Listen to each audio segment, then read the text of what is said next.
Good evening, everybody, and welcome to another edition of Let's Talk About Cuba.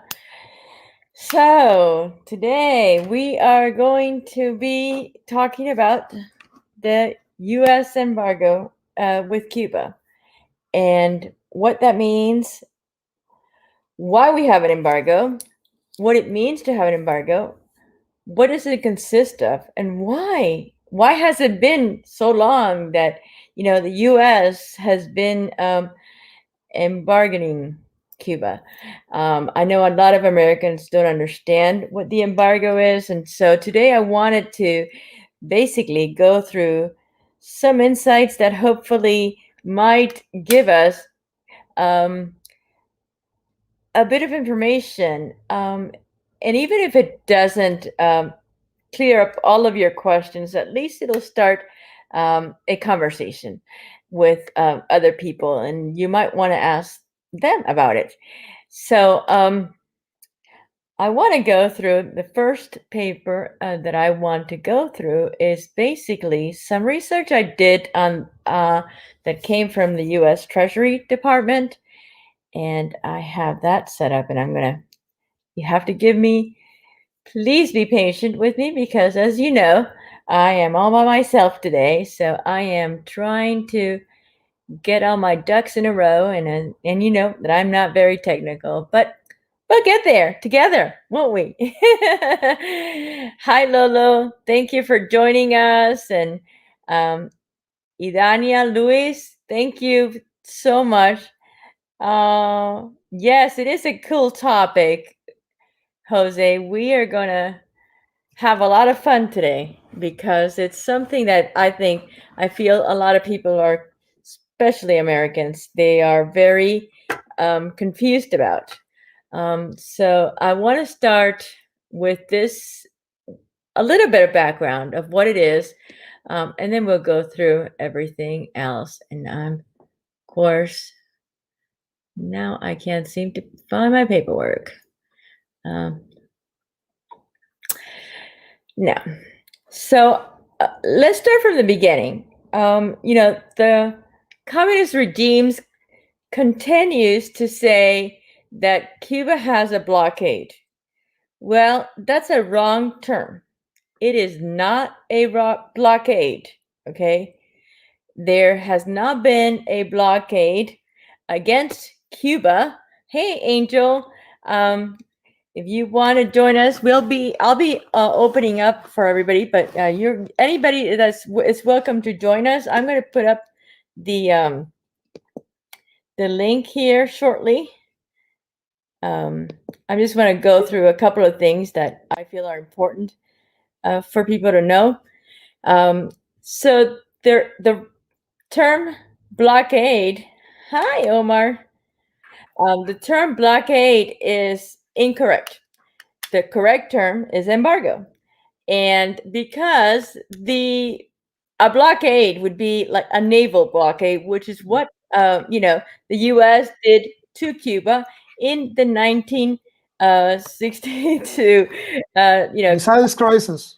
Exactly. So that would be a blockade where you block everything, every import and export from coming in or out of the island. That is what a blockade would be, and that is not what the U.S. does to Cuba. What we do have is an embargo. And the reason why we have an embargo is because um, the first embargo actually put in Cuba was because Cuba was actually purchasing, it was a military embargo on arms because Cuba was purchasing arms illegally. First with Batista, and then second with Fidel. Exactly. May, Yeah. Go may I ahead. say something, please? Absolutely, Omar. That's to be clear. The point here, it's there's like a legend about okay, the U.S. Government was supporting Batista and this kind of stuff, but it's Yeah. an absolute lie. What you are proving here, it's there was like a lot of coincident points there between the U.S. administrations, but also there was a lot of miscongruences.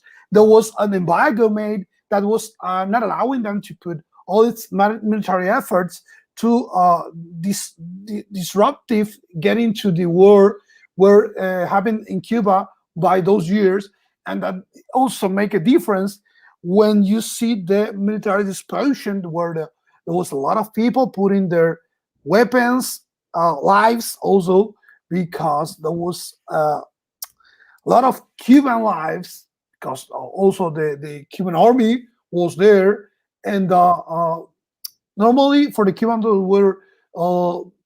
were learning the Cuban history based on the dictatorship education. They just Right. mentioned one side of the equation, but there were also Cubans putting lives in jeopardy when they were on the war, and there's a part we need to mention also there. Hmm. Hmm. That's right. We do need to mention there were a lot of lives that were, put in the line, and there were a lot of Cubans that were on the other side of that story. It wasn't all we weren't all on Fidel's side. I know many Cubans were fighting with Fidel, but many others were not actually. As a matter of fact, Omar, and I don't know if you know this or not, but my father was a political prisoner, and the Oh reason no, I'm being not was, you. yes, that's how I was able to leave the Cuba in 1980. And the reason for him being a political prisoner, and the reason is because he was always against them, because one of his uncles was killed in front of him by the Fidel guerrilla, when they were up in wars in the, yeah. So my father is from Matanzas, and so when they were up there, whenever they were up there, that, yeah. So his one of his uncles was killed right in front of him, um, and so ever since then he knew that these people were no good. There were a lot of lives that were. But moving on, I want to go back to, the reason why we started actually the embargo after the arms embargo. Became the embargo was extended to include almost all exports, with the exception of, and this is very important, with the exemption of food and humanitarian supplies, including medicines. So, just so everyone is clear, I have worked with many, many, many churches in the past that have always sent humanitarian help to Cuba, and it has always gone through. It is now, the fact is that now we are having some issues, and I believe it's definitely a political issue, but it is not because of the U.S. It's definitely on the Cuban side. It's an Uh, economical misunderstanding of how does the market works, and they just have an excuse made up on terms of the embargo. that's right. That's right. Well, it's always been an excuse, and and a lot of people are saying, well, why don't we just take it off? Why don't we do this? Well, we've kind of started doing some of this, right, with Obama, and we'll get there eventually. But I want to go over as to, you know, the reason the embargo actually started was because um, you know, the Cuban government actually took over a lot of US companies that were in Cuba. More than 200 companies. Correct. And they the original the original negotiations were that they were going to be paying them back um, as they were buying from them, but then they didn't. And the And other point is that when there's when there's this kind of occupations, there might be a third party who's determining the fair price for those kind of companies and this kind of stuff. What happened indeed is that Cuban dictatorship were making the price estimations, and they want to say, "I will decide how much I would pay." You how cannot be much I the want you to judge. You cannot be the judge and also the attorney. There's something wrong there. That's right. So that's really, the how the embargo is basically that, because the Cuba's government just broke the law pretty much. They stopped paying the U.S. and they took out they kept all of these companies, and they took ownership of them. And by the way, it wasn't just U.S. companies, and I want to be very straight, and I want people to understand these were not, because a lot of people are saying, well, the capitalists, right? This is just the way for the U.S. to get back to Cuba, because they want to be, they want to make a lot of money. It wasn't just U.S. companies. The Not at Fidel all. took away a lot of small companies and very small entrepreneurs things away. As a matter of fact, there is, there were many small businessmen that had their little stores and their farms taken away from them. Things that they had, you know, that they had worked their whole entire life for, their entire savings. My husband's grandfather, he had 15 small rentals, and he had a store, a supermarket store, and he had a farm, and all of it was taken away. And this is a man who started from nothing. He started actually from zero. And that's another mistake, or that's another repeated lie that Right. wants to become truth, but it's not at all. There's always mentioning the example of the National Fruit Company, and mentioning that, okay, they were having a lot of space and a lot of things around the Cuban western part of the island, but indeed I came from the western part of the island. So Mhm. what can I say? It's there were a lot of space taken by the unit for it company, but there was also a lot of small property, lot of fund owners. There was also a lot of private investors, and indeed, what the not the independent investigations made by other non government linked people were saying that the 15% of the properties in Cuba were made by foreigners. That's not even a problem. Exactly. Having foreigners investing money on your country is not an issue. That's a good thing because it means Exactly. that people trust on you. That's But right. there was like a huge difference compared with the Cuban proprietarians. They've been having their own gods there, and at the end of the day, the proof that foreign investment is not a bad thing. It's what the dictatorship has been done since 90s with the Cuban Well, hotels, doing with the Cuban properties. So as they were trying to avoid the same thing they are doing right now. Correct. And they're doing it today. So we'll get into that in a minute. But I want to, there are four actual acts that compose the embargo, and I want to go through them little by little. The first one is called the Trading with the Enemies Act of 1917. Then we have the Foreign Assistance Act of 1961. We also have the Cuban Asset Control Regulations of 1963.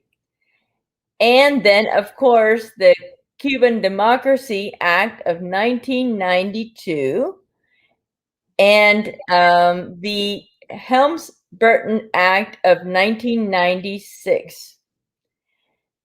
Now, why am I going through this? And because every single one of those acts is different. And a lot of people are saying, well, it's, Biden is going to come in and, take the embargo away. Well, Yeah, that's it's not that going to be simple. hard. It will be hard. Not impossible, but the reason why it's so hard is because there are a lot of things in our a lot of laws that are actually there. So it's not just one person that can just come out and just take this law. No, it constitutes of a lot of different laws, and we want it that way. The reason why we want it that way is because we want democracy in Cuba. Because if we start to open up the embargo, then first of all, we'll never have democracy in our island. That's number one. The government will always have control over everything. Number two, the people that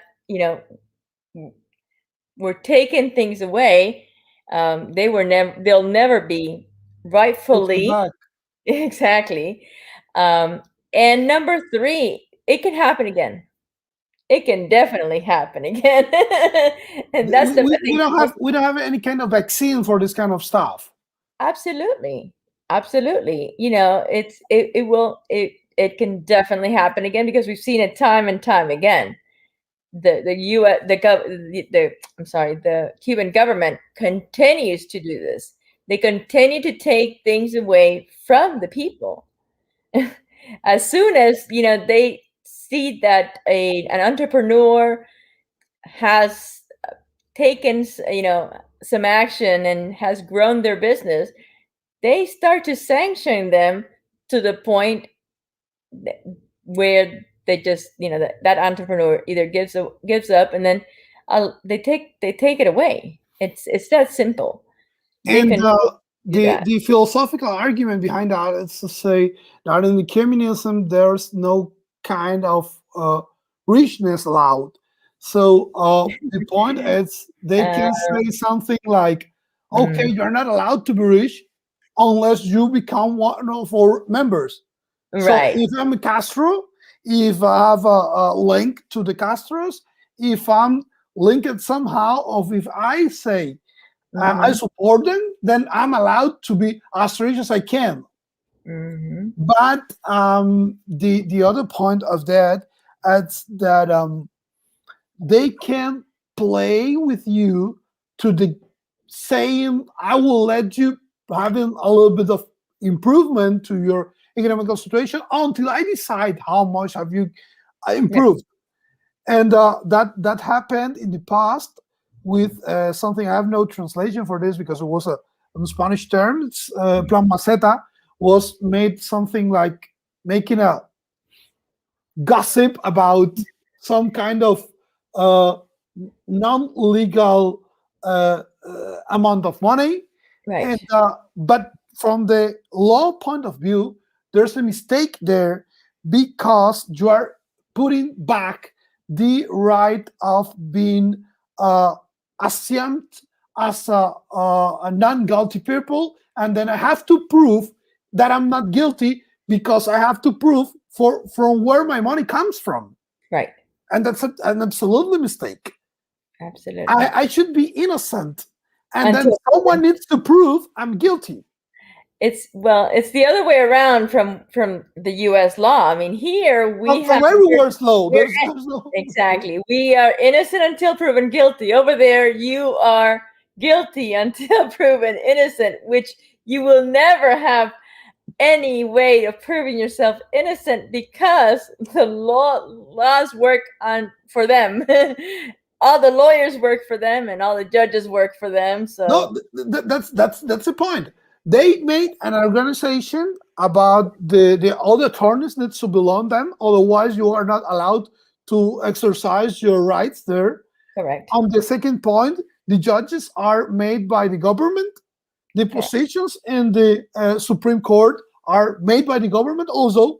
And Right. by the last but not least, the parliament is made by the government. And for the non-related with the Cuban democracy, it's there have been 62 years of dictatorship in Cuba, but there have been not even a single negative vote against a law in Cuba. So every time someone proposed a single law there, there's 100% of approvals.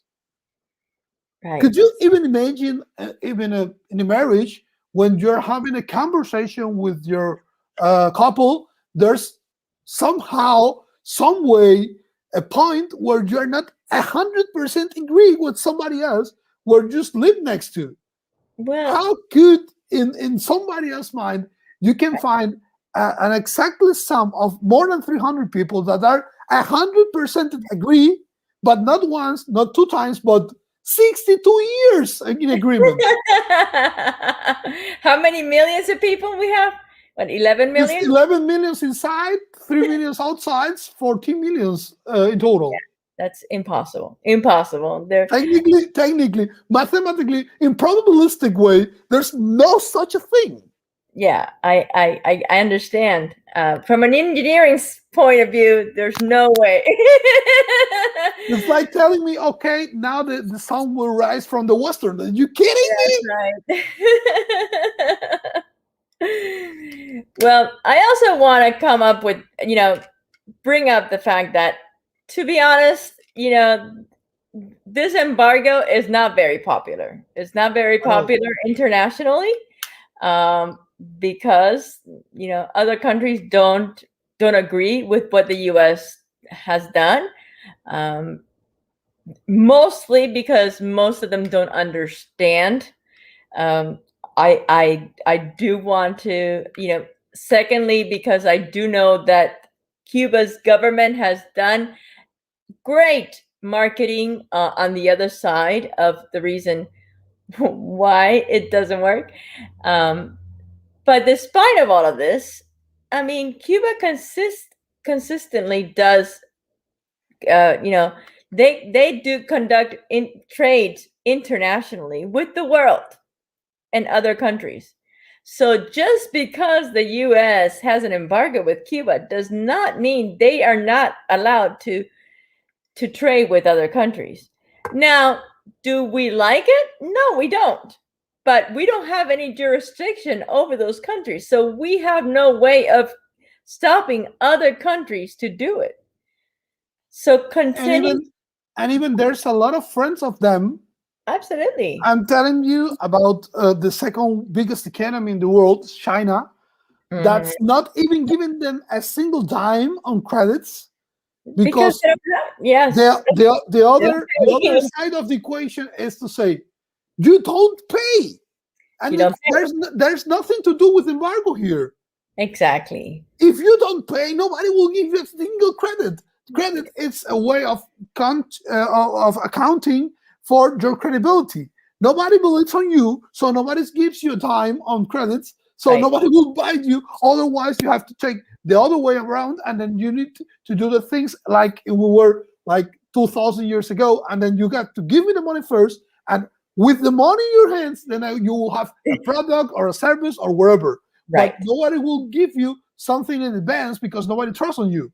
And that's nothing to do with embargo. Exactly. Well, as a matter of fact, Cuba has been a member of the World Trade Organization since 1995. The European nations, Cuba's largest trading partner, and the United States is the fifth largest exporter to Cuba. Which kind of embargo is that? Are you kidding me? Are you telling me about a blockade? But my Exactly. family in Cuba, my family's in Cuba, for those that didn't know it, and they are showing me chickens and telling them made in USA. So which kind of embargo is that? There's uh, something wrong, and that is. here we need to put, or I want to put 2 points. There's an Mhm, embargo for the people that are inside of the island, and there's another embargo for the people that are outside of the island.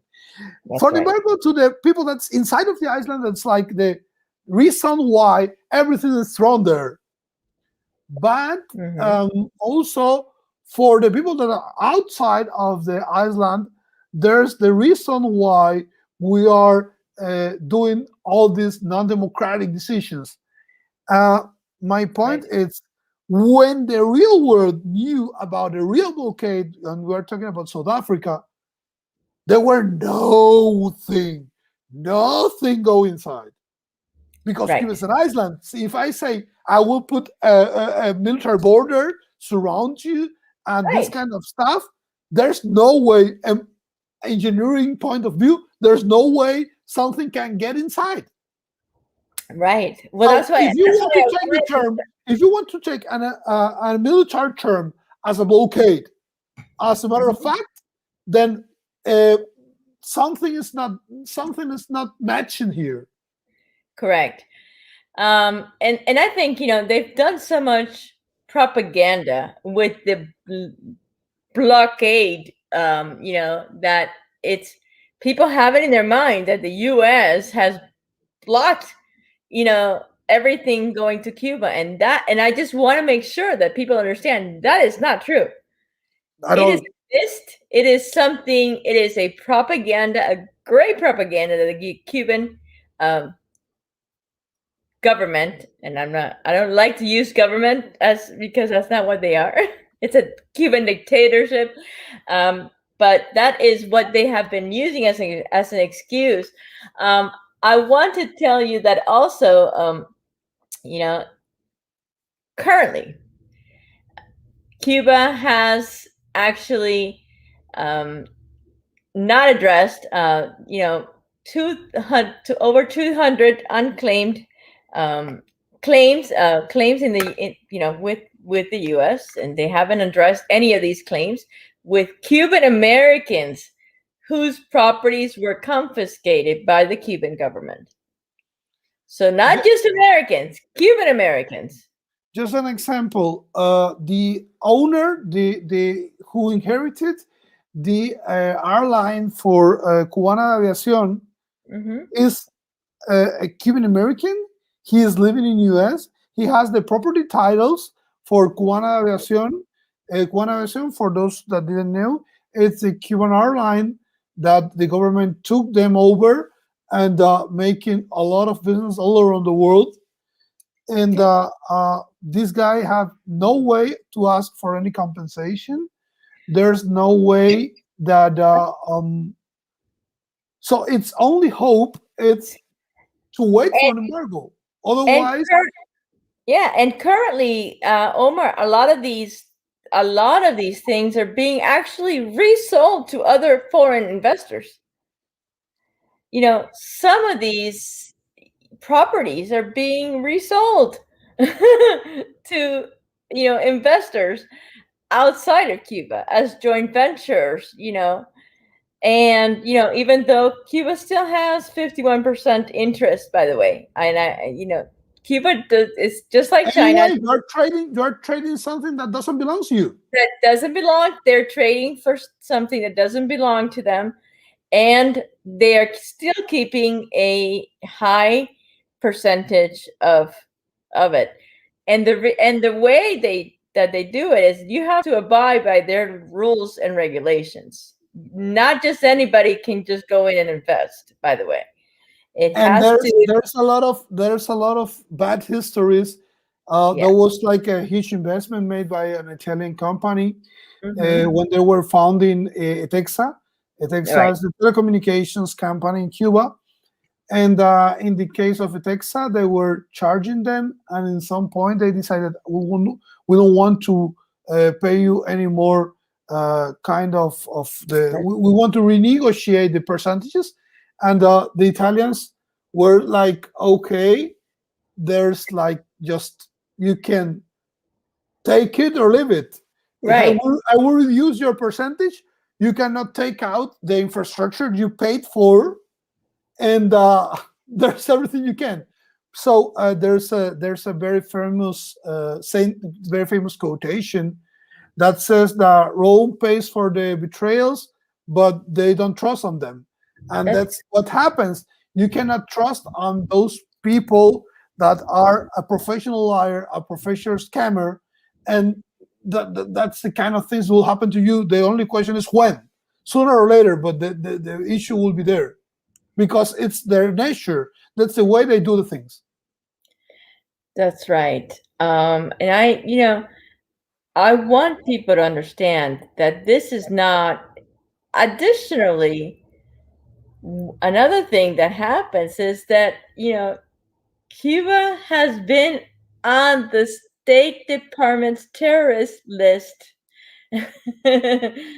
for a very long time, since the Mhm. 1990s. And the reason for this is because we had plenty of evidence. The US had plenty of evidence that Cuba was actually helping terrorist countries with with armed wars and armed forces, And support. and yeah, of course, and intelligence support. So we need to understand that there are reasons for these laws to be in place, and opening up, saying that we're gonna be friends again, and let's try and at some point, I think I said, when Obama tried to do this, and I think, to be completely honest, I do believe that he had every intention for it to be a good thing. I do. I believe that at the beginning, the U.S. had every intention for this to be a good thing when Obama opened up. And at the beginning, I actually this thought that it would be good at some point, Yeah, because maybe some of these myths would go away. Well, they didn't. Nothing happened. What happened? it's It got like worse. trying to be friends between a fox and a sheep. Something's not going on there. Uh, It's a matter of calculations. That's right. the nature. You cannot be friends with someone that has its bad nature on its cusp. Yeah. It's not being trying to be positive and seeing the good side of the equation. There's no good side. They're evil. There's nothing to do about that. And you have plenty examples all around the world. You have the same example here in Germany. You have examples in the ex-republics in Russia. You have bad examples in Czech Republic. You have bad examples in Poland. So it's a matter of fact. It's just someone that doesn't want to see the evidence that's in front of them. That's right. Yeah, there's plenty of evidence. As a matter of fact, recently we saw a recent there was a recent, and I think I have it here. Yeah, from AP News. Actually, I saw a where it says that Colombia threatened the United Nations. Threatened to report Cuba to the United Nations because they were holding two of the most wanted people in from Colombia. These are terrorists because they did a terrorist attack. Recognized by US. Yes, they killed 25 police officers, and they're And in Cuba, and Cuba doesn't want to hand them over. and the other point is the list is mentioned as terrorist supporters.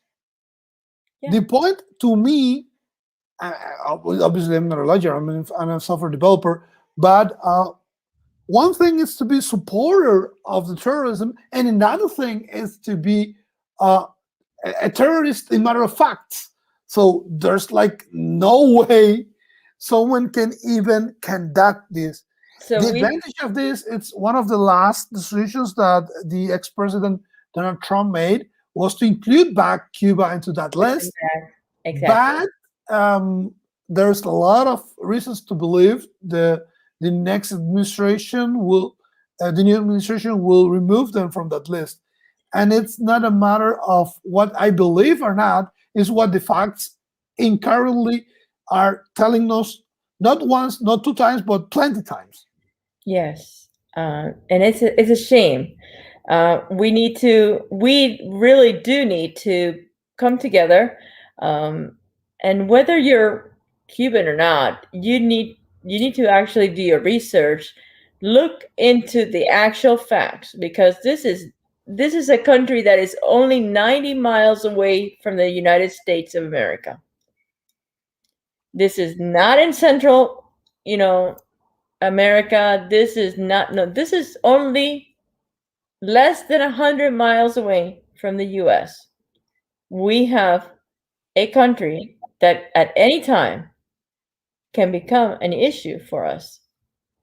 And a terrible issue because not what they can do, but what they can support, what they can plan, what they can came Absolutely. up. And what other thing we learned with the history is to say they have no kind of boundaries on their threats. That's right. They can do whatever, and there's nothing like okay, not with human beings, not with economical effects. There's nothing to do that. They have only one goal, and the other issue is we need to be aware that the Cuban influence is not only made by the geographical position of Cuba, but all North and Central America, having them a lot of influence actors making their own business there, having its own influence people that are changing the way that those people see the Cuban reality, but also broadcasting that propaganda you mentioned before. That's right. Ah, we have another. Hello, Julio. Hello. We can't Hello, see you. It's so dark there. Where are you? because we tried to get a hotel room. Oh, You need to turn on the light. Well, I got the light in the car, but that's it. That's what I have. Oh, you're in Yeah, the because car. Miguel, but I have a trick yeah, to you. Perhaps you can smile. always. Yeah, we No, can see you now. it's big. Okay. Yeah, that's good. That's good. It's because San Antonio is not used to it. It was 35 years there never snow here, and Oh, the snow frozen all the electric conduction, Oh, and everything is bad. oh, so Uh, that's why you had to go out of your house to find a hotel room. yep, Oh, wow. Oh, because look at we don't that. have welcome, we don't. welcome to my life, my dear friend. Yeah, welcome to Cuba Yeah. again. No, welcome to my life in Germany. That happens Actually, from time to time. that happened in Charleston a few years back. We always used to say, no, it doesn't snow in Charleston because we're on the East Coast, and we're very, we're coastal, and it hadn't snowed here for ages, for over 50 years, and 2 years ago it actually snowed. So, and yeah, we don't have. Yeah, the I guess they were not prepared for this. Yeah, we were not. It's just no. It's just not like I'm But in Canada or some shit like that. yeah, there's no structure for it. I Yeah, get it. So man. what are you You saying have about Alice. I have today? everything with me on that. Yeah, Angel says, be honest, you're camping in the forest. yeah. Well, I got yeah. We got the wine. Uh-huh. Oh, Go. Okay. We got some food. We just waiting. It's a funny thing because we booked the hotel, we got the confirmation, we show up, and they said the system is done, and it has a Oh, line of people waiting to get the room. It doesn't make no sense. It's like, what's just wrong with you? Miguel, could you give them my phone number? I can There you help go. them with that. You yeah. see, I should have made that influence. I get the room for free. I Yeah, know, right? makes a So lot of sense to me. I don't know about that. They might charge you double, Fulano. Oh, that is painful. Even worse than the it is, phone. it's like we we don't thought about it because if we thought about it earlier for the connection that we have, we would have been in a room long time ago. But we thought it's gonna Yeah. come back. I was worried Yes, about sir. my kid, whatever, but they got it. One of those energy plan, all of that because they live in the house. Um, So let's you get know, back to our it is topic. What do you think about okay. the embargo? And do you think they should take it out? They should take it away. It doesn't matter what I think. It's the consequence of the concept, what it's going to be. That's what I Right. try to tell people. Is that you believe? I think we had a shot if we pushed in that direction to put pressure in both government. Right. That's my belief. Right. We lost him. He Yeah, froze. there's something wrong with your internet connection, perhaps. Yeah, he we lost him. Oh, He actually froze. Yeah, unfortunately. yeah, He but must I'm absolutely agree with Miguel. okay. So So the he's saying that if we push what he's saying, if we push both governments, then maybe, it would work. I don't know that it would. I don't see it happen. I'm gonna take him off because I don't think he's oh yeah, no, I'll he's remove still him. not He'll back. come back on. He will, I don't think it'll help no matter how much pushing we do, to be honest. Thank you, Annie. Thank you for being here with us. Thank you, everybody that's on Hello. the chat. Let me put the link in one more time in case anybody wants to join us. Please come in and say hello to us. We don't bite. No, Uh, no, Iskra doesn't bite. no, Me, no, perhaps, no, sometimes.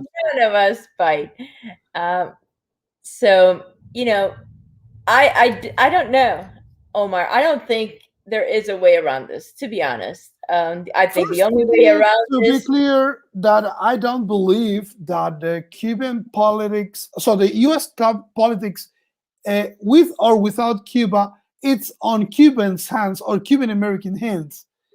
that's We right. are overrepresented. Oh, here we have Angel Tour also.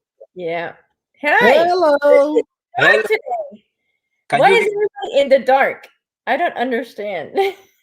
Perhaps it's a matter of time. What You're, time is it on the US? I don't think you can smoke on YouTube. They're gonna shut us down. No, no, no. It doesn't make any difference here. Oh, it doesn't? I No. thought that's what they had said. Nah. Okay. No, no, but I respect your canal, and I won't do it. I was just showing you why I'm in the dark. Yeah, I Listen, can understand. you hear me well? Yeah, we Loud can and hear. clear. Yeah. Well, I came up to say how surprised I am because today I just found out that the English brain of Omarito is much centered than the Spanish brain. So, are you telling me that I have a different position while I'm speaking Spanish I or think in English? so, brother. I am impressed. I was watching here. I'm like, as soon as he says something to Iskra, I'm gonna go up there and I'm gonna smack his face. He knows But better. no, What? He knows Does he better. know which is my position on our political movement? I don't think it. Yeah, I think Are you not aware? Who am I? Yeah? he knows who he's talking to. I'm back, Miguel. How are you? We have you back here. no. Uh, He knows he can't do that to Yeah. me. You're back. Eh, And the lights is can you also hear me? back. It was a battery Connection. issue this time. Can you guys hear me? Yep, Loud and clear. can yeah. hear you. Yeah. Well, So what I was saying is that okay, I think the conditions today they're better in okay, both sides. It's more okay. Cubans outside Cuba aware of the situation, knowing what is exactly embargo mean, and willing to negotiate in any situation, and also put pressure on both sides. I think in order to other people, I believe that embargo is a bilateral issue. It's Cuban government and United States government. Nothing to do with Cuban people or Cubans outside, Cuban people outside Cuba. It's government. It has to be managed like that. But we are more aware now, and we more knowledge about it, we can put a better pressure.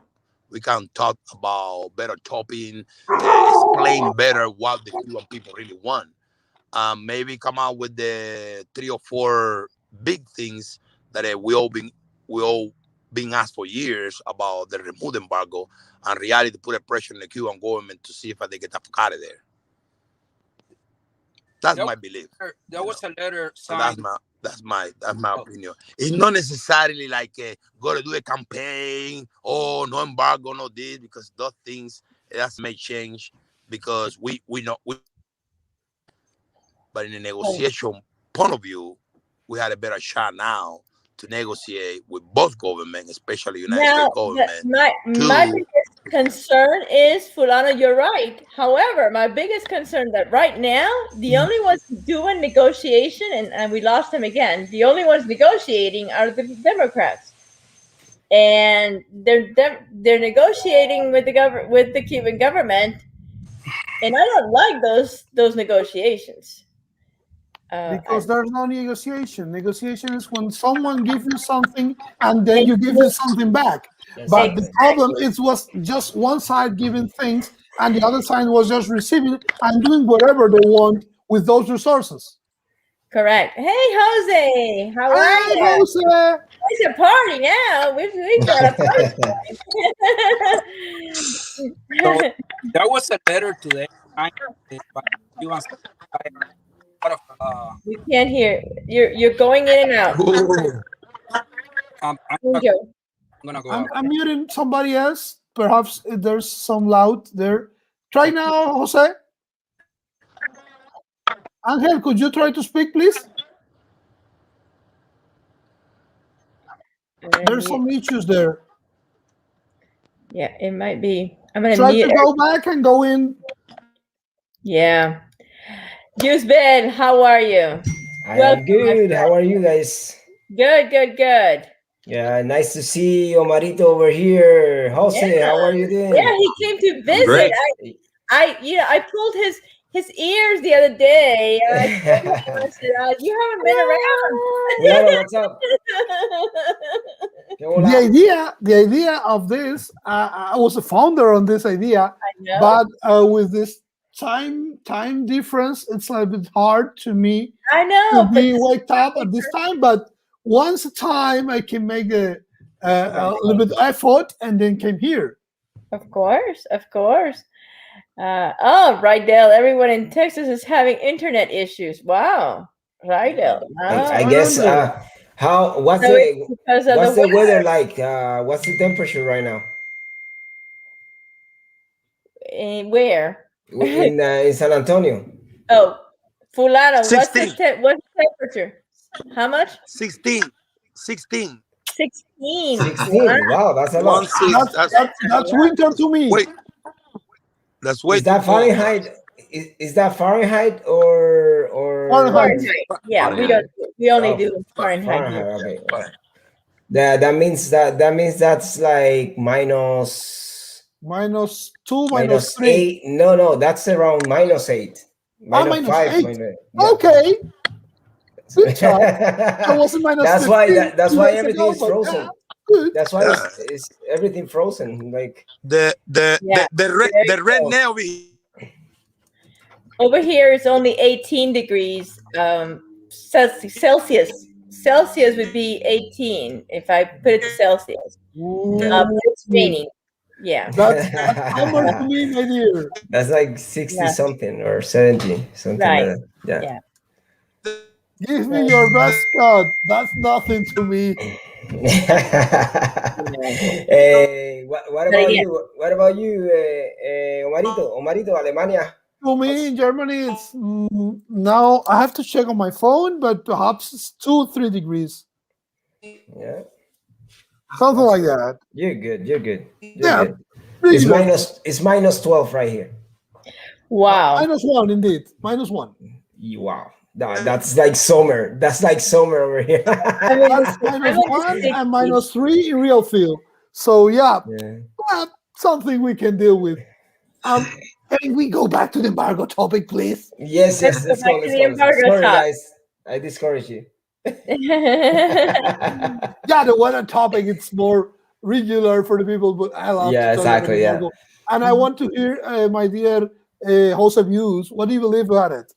I think it doesn't matter if it's Republicans or Democrats. I think negotiations they have to be doing something to make to make the negotiation. I think it's step by step. You can't just decide to start taking steps away from the sanctions and the embargo and then not receive anything in return. There's a clear definition of what Cuba needs to do in order to do the business with the U.S. And there are three simple steps.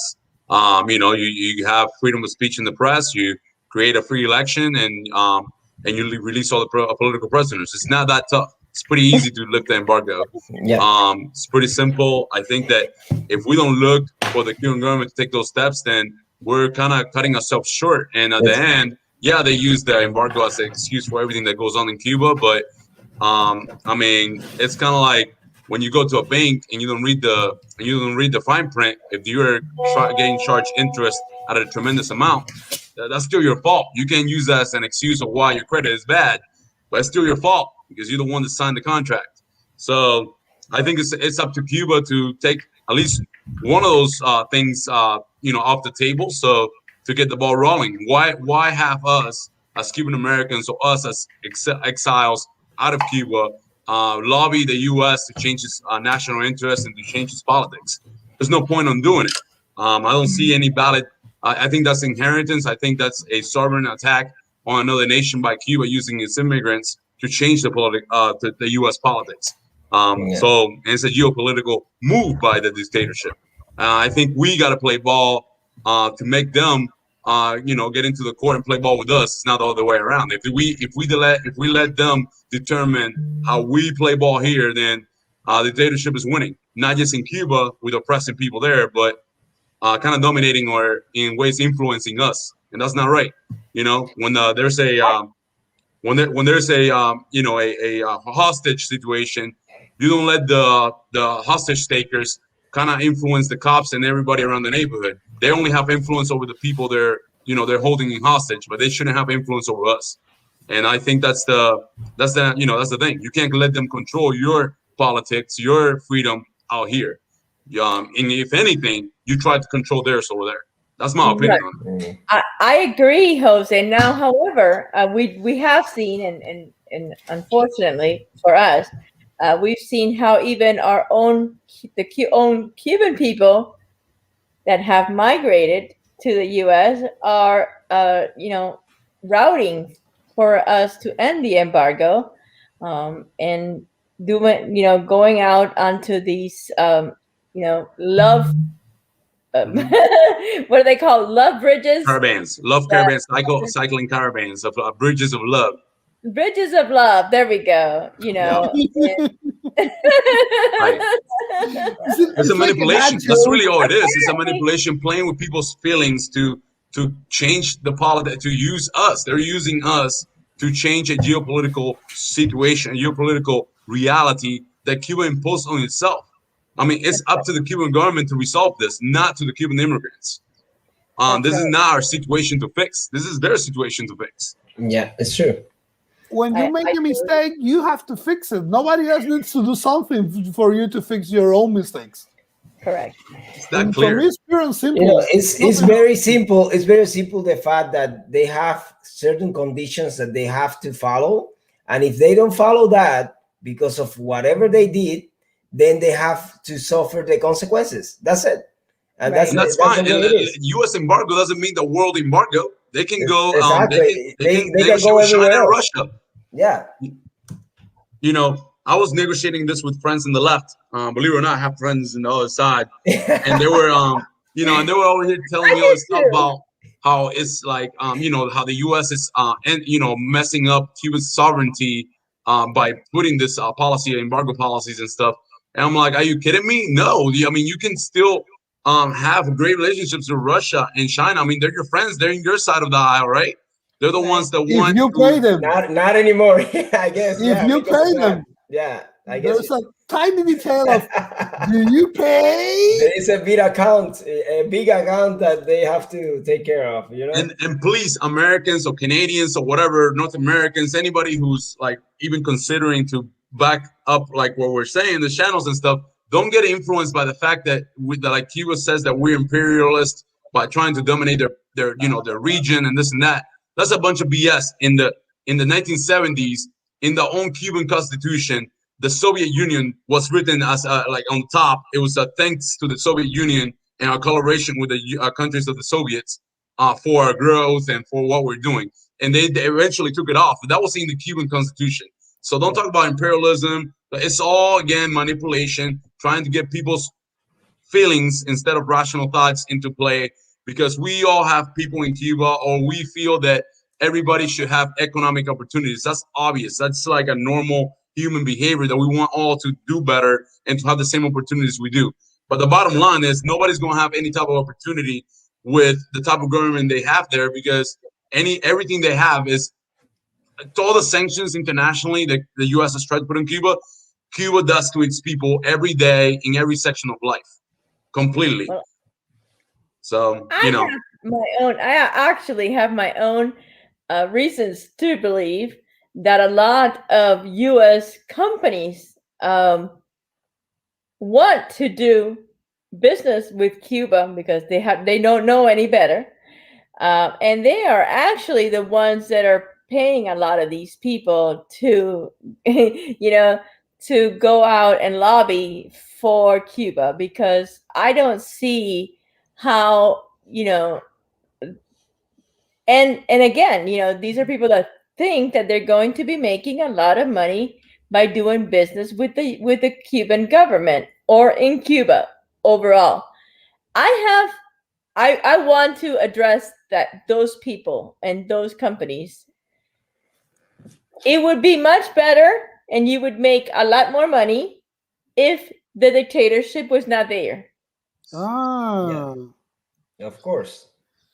That is that's maybe Iskra, maybe they're not willing to compete with an outside market. that's Maybe a they're only different. willing to that's compete the other thing. Yeah. with us a few bribes and a few way in to not have to compete with others.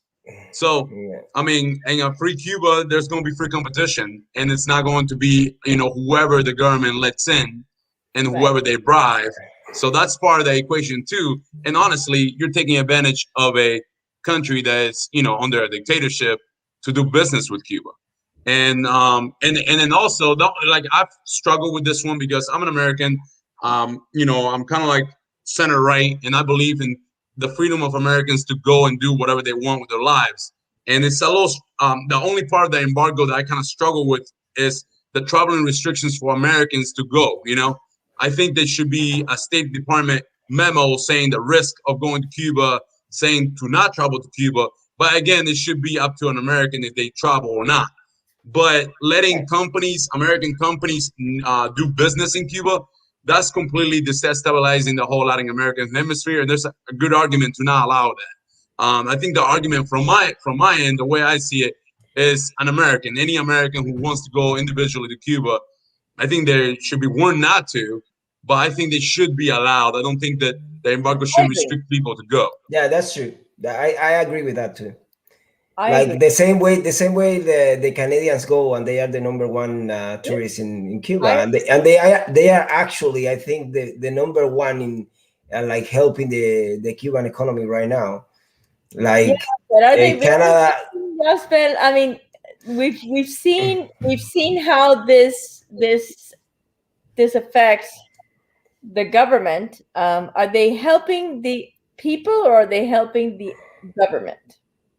They help the government. They don't help the Right. people. Oh, And that's the point I want to make. I want yeah, everyone to understand that when you travel, that is my job too. I am. That's the job that I'm creating here. I'm people. When you go there, you do this. You're helping the government. You're not helping the people. And if you help the Right. government, the money is not getting to the people. And I have to like kind of like backtrack everything that they do behind.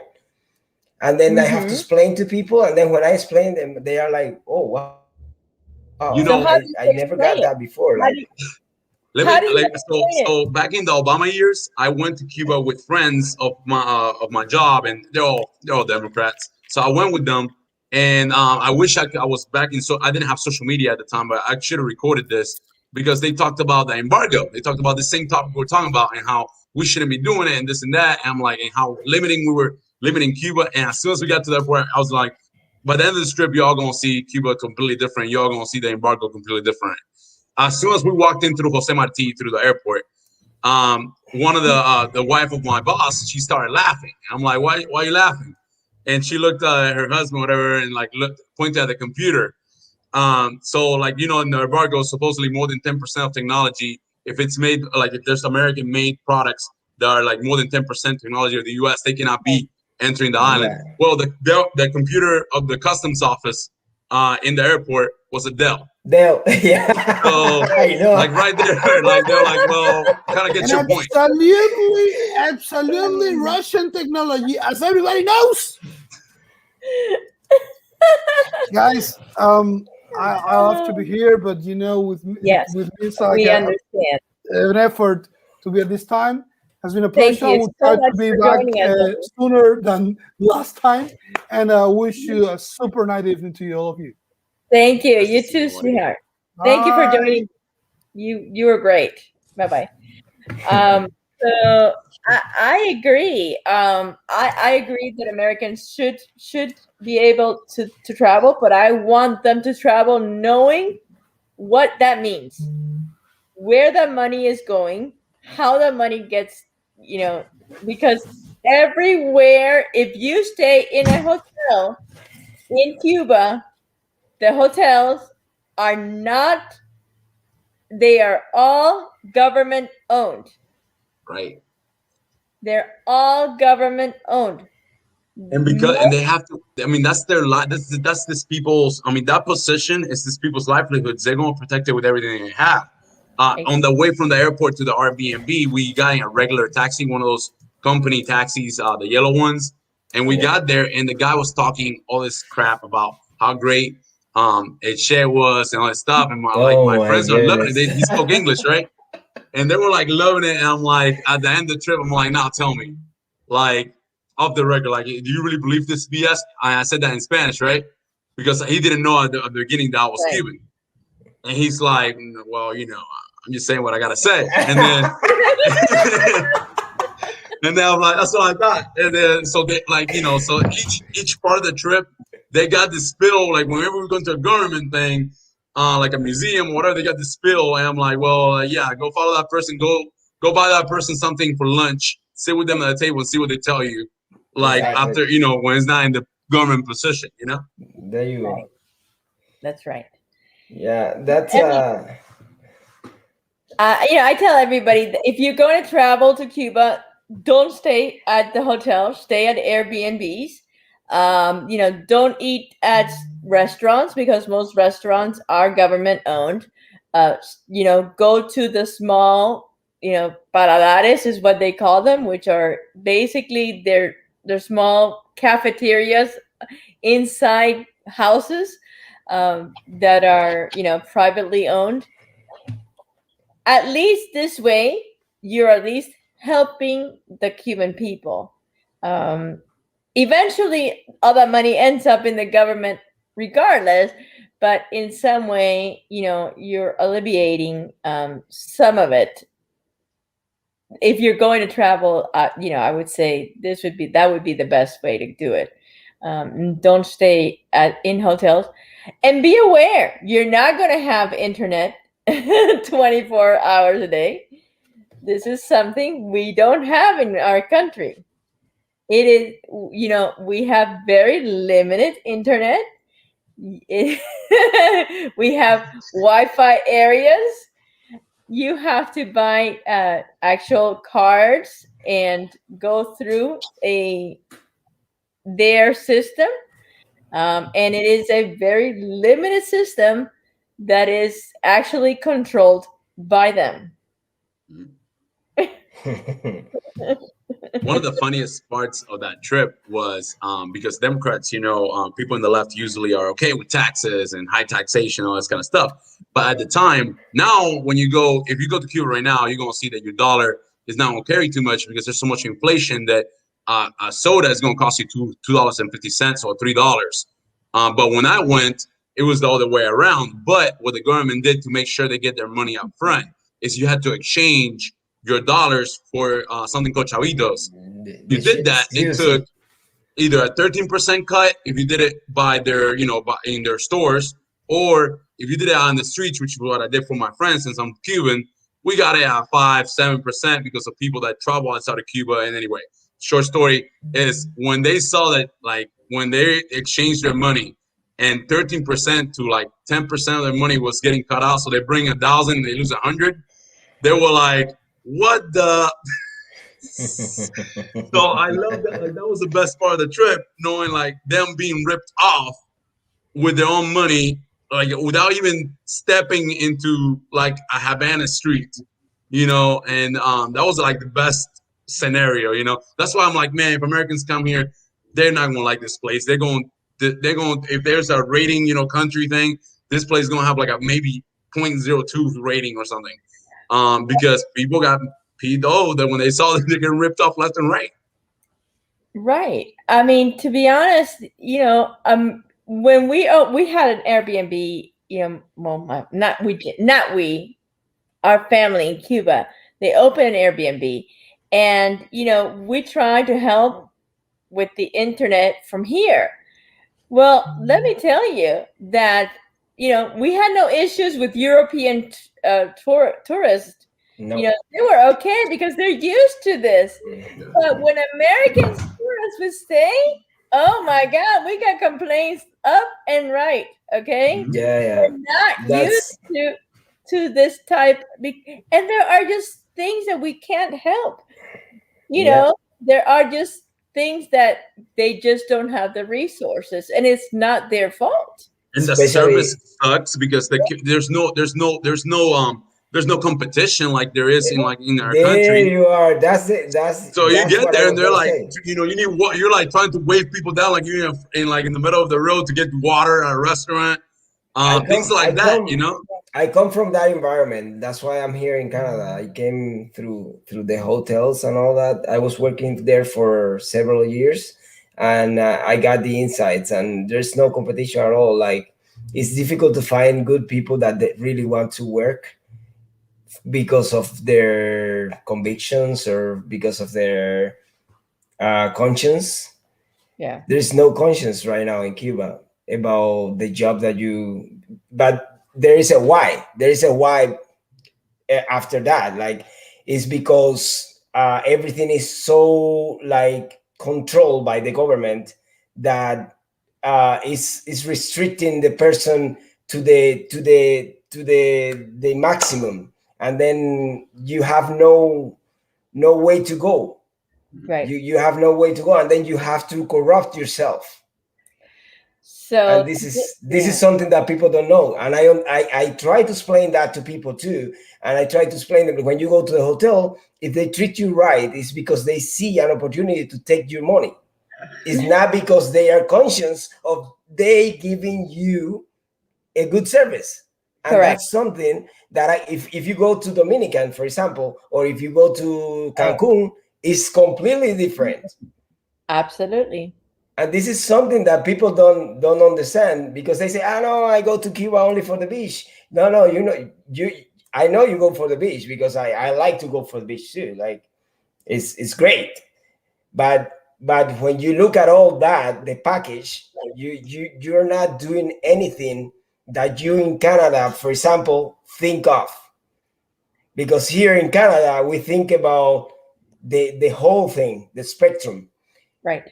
But when you go to Cuba, then you just think about the beach. Come on, man. Like, are we trying to build a better world, or what's going on? That's the way I explain to people when I talk to them. Right. And I think it's crazy. I just, it's hard to explain the economics and and the backside of this to people, because it's such a crazy way of how the whole structure is built, that when you actually try to explain it to people, they just don't get it. They don't understand. Super complicated. It's super good. Like today, I was being asked, so why don't people just, protest, and why don't people just rebuild themselves, And I'm like, I'm trying to explain the social structure that they have formed, and they're like, well, I mean, here in the U.S., we have like the best military, but there's people still sneaking in drugs into our country and stuff. So why don't people just rise up over there? And I'm like, listen, it's just a structure. It's just the way they own, the only thing they know. But there's really no good explanation I can give, It blows people away. There are things that I've learned, like today in Carlitos Madrid. I don't know, right? Did you hear today's Carlitos Madrid? No, I wasn't there. Okay, well, today he was actually speaking about how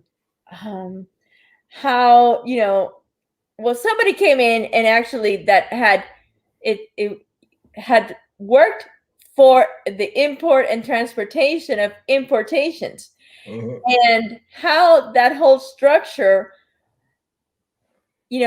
because there's so much import. By the way, within embargo, there was so much importation that they couldn't, because they were limited on the resources of how they could transport it.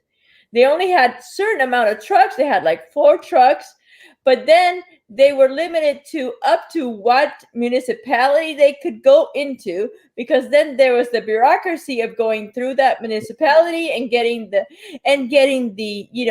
all the write-offs from the people the paperwork and all that. And all the paperwork and all that stuff. And I'm like, and then you try to explain this to people, and of course it doesn't make sense.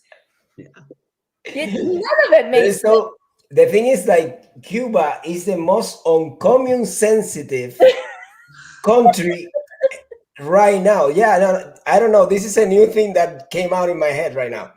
It's the most uncommon sensitive country I ever heard of. Like, when it comes to government and control, like they are trying to do something that is out of the blue, out of the whole equation. Like it's completely like a disaster. It's a disaster. It's really unreal. There's no word for it. There's no word for it. People listen to us and they must think that this is you guys are cracking, you are smoking something. Yeah. There's no way this is real life. No, I'm actually inviting my friends from Black Lives Matter to listen to this. And you should. Yeah, and I want them to listen to everything we have to say, because this is a real Cuban talking. I was there for 27 years of my life. Yeah, you have. I was showing a video of Luis Robles when he got detained to an American today, and he's like, "Well, like, why don't people do anything about it?" I'm like, I don't know, man. I'm here. I don't know what to tell you. Hi, everybody. Hi. Miss Bell. Jose, Iskra, how are you? Good. I am loving. Look at Jose's t-shirt. Oh yeah. That's Fulano's t-shirt. Fulano's trademark. So I'm like promoting it. Oh my goodness, I am loving it. I can't even think he was here, but then he left. Fulano's gonna have to send me one of those. Look, the embargo is, we all know, is symbolic. Right. Yeah. The part is the justice side of the embargo. And I tell you, family example. My family in the 59, they lost a farm. Right. From the mother's side, Pinar del Rio, and they lost. My grandfather had a shipping, a freighter, fully on, and he used to go from Havana, Tampa, Houston, Cozumel, Mexico, back to Havana. Wow. They lost all that, so they then decided to immigrate or whatever. What is the justice for those people? Right. Most of the embargo are the laws that were signed on 96, the Helms-Burton by Clinton, because they shut down 2 airplanes and they killed 4 Americans, or 3 citizens and 1 resident. What is the justice for those people? What is the justice for everything else? So it is symbolic, and the US knows it, but they know that if they say tomorrow, we're going to take the embargo off, it is giving them green light again to do the same and just passing the page. What's going to happen after that? Somebody else is going to go invest in Cuba. They're going to sell or lease those lands that belong to many of us, and they're going to grab that and they're going to let them use it. They're going to profit out of it. And in 4 or 5 years, they're going to say, you know what? I'm going to take it off because you forgot to pay this. And they're going to take that land from them again, and they're going to lease it to someone else. And that's a cycle.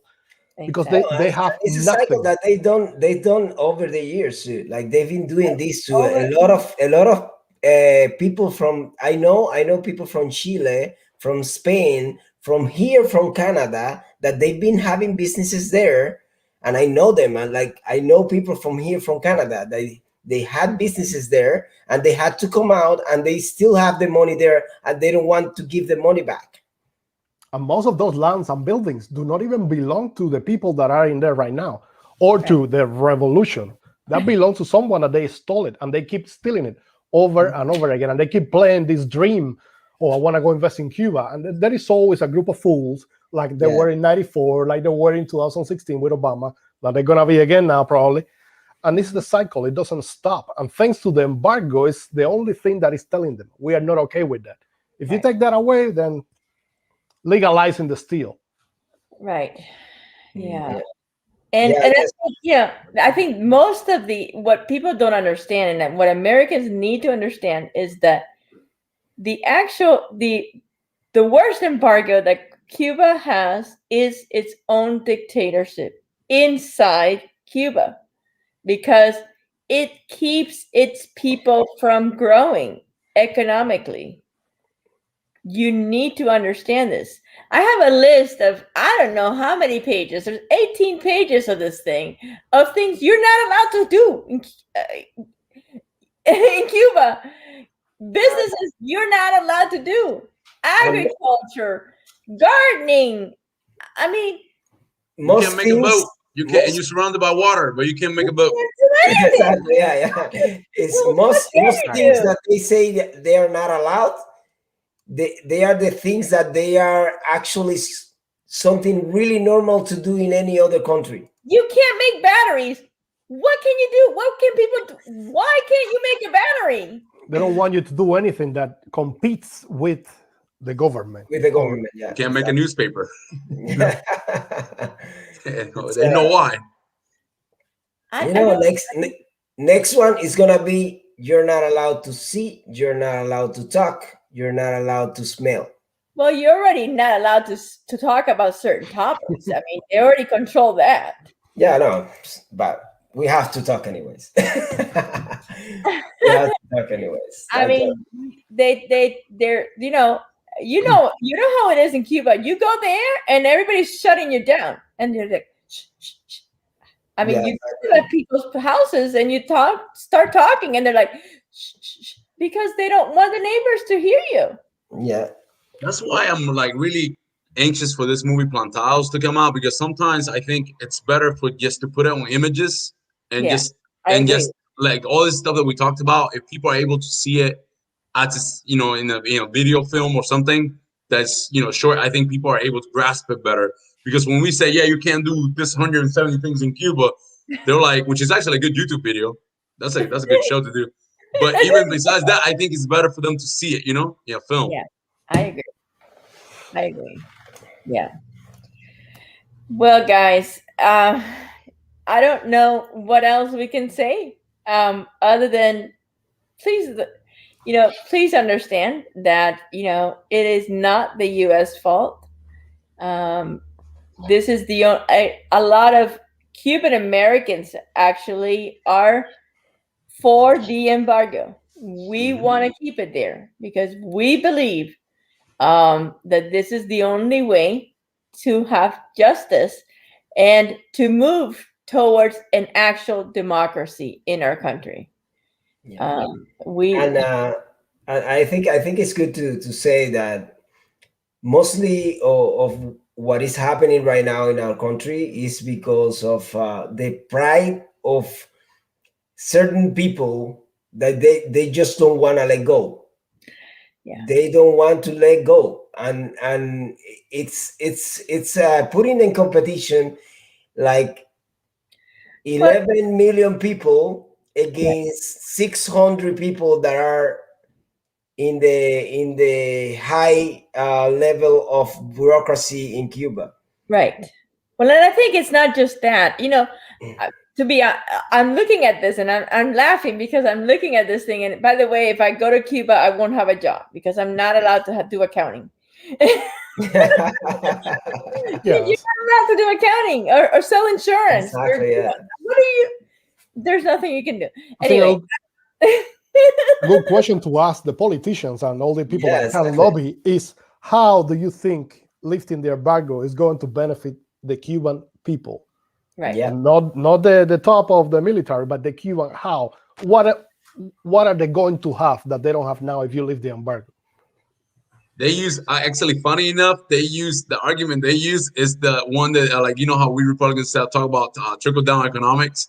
That's the philosophy that the left uses, saying that more money is going to pour into Cuba, and the government is going to benefit, but that trickling down money, some of it is going to land on people's hands. Yeah, which is not true. We saw with the Obama years, it only landed a very few amount of people. But the rest of Cuba was completely the same, if not worse. Right. The leftovers of the charity. That's what they're gonna get. That's right. Exactly. Yeah. I mean, we the whole thing, it just makes no sense. Only because they're constantly stating that everyone's supposed to be equal, but yet the more we open up to the more they open up to the world, you can see the differences. You can see how some are just, up here, and then there are others that can't even feed their children. Yeah. So how can we be an equal anything? Equality doesn't exist. That's the first thing that we have to understand. Like that's a concept that never happened. It's even communism. In if you go to the concept, it's perfect. Like it's perfection. Right. If you go to the concept, but it's not doable. It's not doable. We're humans, and we're humans, and humans are not exactly. And as soon as we get into power, that's where all crap happens. Yeah. So I mean, that's and so when you were mentioning that it's just a few of the people in government. I think that's not just the people in government. I think there's still there are people actually still in the people. There are people in that are not a part of the government, but that have been for this for so long. They've been supporting this their entire life. This is the only thing they know. My grandma. They don't know anything better, and they've given their entire life to this. Now we're telling them this is all has been a fraud. You have worked your life for nothing, and it's hard to come to that. They are in denial. They are in denial. It's also like again, the best way I can put it is like a president, right? And then in the president, you have some prisoners with benefits. And those prisoners with benefits, and the higher the more the president has more benefits, the harder it is for them to get disattached. Even if you tell them, "Hey, we're going to, open the president is going to be, a camp where you're going to be able to get out." Yeah. They're not going to take it because they're already comfortable in that prison because they have more benefits than the other prisoners. So they're going to try to, try to maintain those benefits. They're going to maintain because they get a little more food, or they have a little more privileges, or they're able to solve, help some of their, other prisoners that are locked up in the tougher cells. It's the same thing. It's like that structure of like, they're all, soaking up, they're all, in that system. So it's hard for them to break away from that system because they think they got a little more privilege or they got a little more power than the rest, and that's what's holding people at shame. And the government has planted. No, the other thing is like the language of the government have changed in a way that have changed the minds of the Cubans. Because even what we know, for example, the word ambition. For us, ambition here in these countries is powerful. That's true. If you have an ambition, you're powerful. You want to do things. You want to create. You want to be an entrepreneur. In Cuba, it's a bad word. It is true. It's a bad word. Calling someone a businessman is an insult. I remember being a kid, and you tell me, oh, you are an ambitious guy, and I'd be like, me? Why? I'm not ambitious. Like, it's good to be ambitious, Right? But that's the mentality that exactly. is doctrined into our system since we're little. It's pure psychology.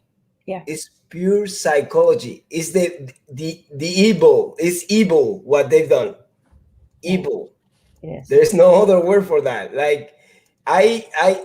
That's only one word that I remember right now, but I have so many words that I write down sometimes, that they are bad words for us, but for Cuban, sorry, but for us here is it's a powerful word. It's insane. But look, I think there is hope. Doesn't matter if which they won't, because hope we have. There is nothing that Biden can give Cuba that Obama didn't give them. And I doubt very much that Biden is going to retake the same measures, because although he might say one thing on TV, but his cabinet is said, well, that didn't work. You remember? Yeah. But let's say that they do all that. Who cares if someone wants to go and invest money? The banks are not going to lend money. Greetings, Eliezer. What bank is going to give money to someone? Because that's how it works. Nobody's going to take their $2 million to invest there. They're going to ask for a loan here. Right. Aliska maybe can correct me. They're going to ask for a loan here to an investment. And that bank is going to see risk and reward. Is it where? In Cuba? Let me look at Cuba credit score. It's like below North Korea. They're going to say, no. So that person is going to have to take a chance with their 100,000 from their pocket. And that's what it's going to come down to. Nothing. So exactly. Yeah. Well, a lot of people did take the risk, and they did lose a lot of money, and they're going to do it again. And unfortunately, right? It's you don't learn by other people's mistake. You learn by your own, and it's okay. It's okay. We are, at the end, we'll see. We'll see what you guys think that Biden is going to do it? I don't think he's going to do it. I don't. You think I don't think either. You know what? You know what's the problem? That he already went through it. That's a good part of it. Exactly. I mean, John Kerry. You can say whatever you want, John Kerry, but he said it on Spanish CNN. He said we made a mistake, flat out. Yeah. So I don't know. He promised he was going to do it, but I don't think he's going to do it. And the novelty wore off already. The novelty wore off. Well, there's going to be a lot of Democrats out there. They're going to be very upset about it. They're going to be upset, but I don't think he's going to do it, to be honest with you. It's not going to have the power. The other thing is, remember that he has behind is Mr. O, and Mr. O is going to be telling him what to do. Right. He's going to say, okay, remember we made this mistake? Let's not do it again, because that's going to take us back some other years. And the novelty that opening Cuba had in 2015, 2016, remember all the Kardashian, Kanye West, the King of Spain, everybody, wait, Cuba opened already 4 years ago. Yeah. So now it's going to be like, again, what happened? Plus, if any of them say it, we can go San Isidro movement. You got something to say about that? Yeah, exactly. It's not the same time. So I don't think it's the same time. Not at all. I agree. And I hope that this doesn't go further than it has to, and that it doesn't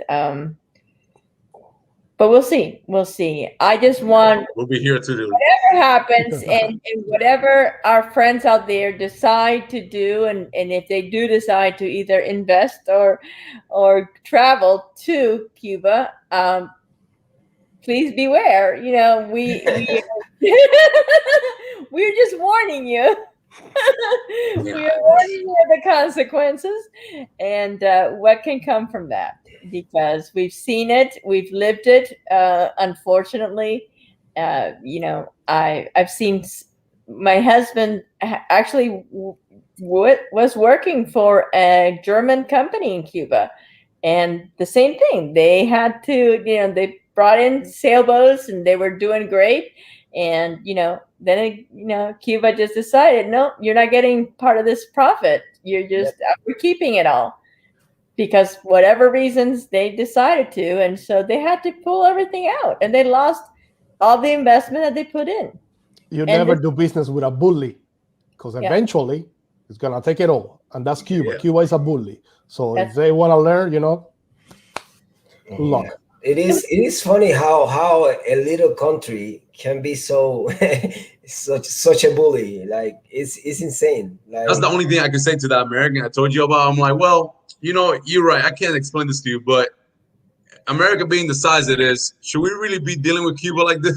Like, why are we allowing this Cuba to do all this BS around like 90 miles of our shore? That's right. Yeah. I don't understand it either. And look at how much power, political power, that little island has had. I mean, it's all over internationally, by the way. It's not just. I have a little anecdote for you, and it's related to Cuba, but it's from the US side.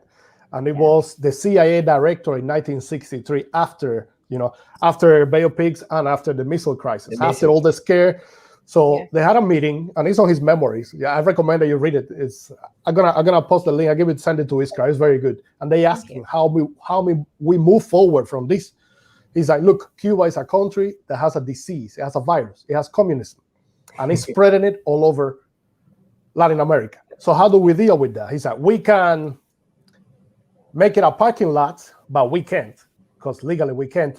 Or we can make it a little box, and he had a map with a red pen. He said, we can make him a little boxes like this. Nothing goes in, nothing goes out. Quarantine until they decide to get rid and get cured.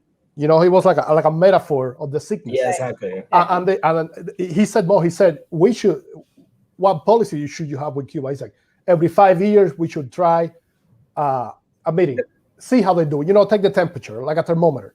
Right. And if that's where the three mandates came from. Free elections, free the political prisoners, and stop sticking your nose on all over the place. And every 5 years, there is an analysis. How are they getting along? Yes or no? And then Obama decided to step aside from those guidelines. They said, decide, I don't care about that, because I want my legacy. I want to be the guy that opened Cuba. And that backfired. So now, that was his conclusion. Cuba, make a box around it. Nothing goes in, nothing goes out, and let them figure it out, basically. Now, Raidel, a lot of Americans don't understand. They say it wasn't, it wasn't that it didn't work. It was that it wasn't enough time. You know. What? Right? I don't know, Jose. Have you not heard this? Yeah, no, I hear it all the time. Not mostly from Americans, mainly from Cubans that defend that BS. They're like, well, it's not enough time. And I'm like, well, I mean, how much you want to do any change? I mean, exactly. Are we supposed to wait 10 years? What's the time frame? It's what I'm saying. It's the common sense. They lost the common sense. That's why it's uncommon sensitive. That's it's like it's all the way around. And they say the people from the right are radicals and stuff, but let's be honest. When Obama got there, you have like a U.S. president wanting to negotiate with you and wanting to do stuff. You don't even go welcome him at the airport. I mean, obviously, the signal was that they don't want to. They don't want to do shit. They don't want to do anything. Exactly. And the minute he walked off on that plane, my God, they were speaking bad about him in every single newspaper and every single. Oh, you swan. Oh, you swan. My God. As ironic as it sounds, Raul Castro was playing textbook, Trump's book, I want everything from you, and I'm gonna give you nothing. Nothing. If you want a deal, fine. If not, you can go back to your country. And that's what Obama did. Okay, I give you everything. I don't want nothing for you. And that's what happened. Yeah. Right. Yeah. It's There you go. yeah. So I mean, this is basically what we're saying is this is how it is. Now everybody needs to, make their own minds. But at least hopefully we've stricken some. People can have some conversations about it, and that's the whole point of these And they're playing their heavy hand right now. They're playing their heavy hand right now because of the pandemic. So they're saying, well, Cuba has a pandemic. The numbers are high. People are dying because of this pandemic, and you still have this embargo in Cuba. And so that's why you see this letter from Hovenklub to Biden. That's why you see all this stuff going on right now, and that push to get Biden to shift and to go back to the Obama policy is because they're playing off the pandemic to get some. But the issue is they're starving. Oh, they're wait starving a minute. They're thirsty for that green, for that money. Wait a minute. That's why the numbers went up. In trouble anyway. So what's the problem? I don't get it. I'm sorry. I'm not understanding. What are we supposed to do?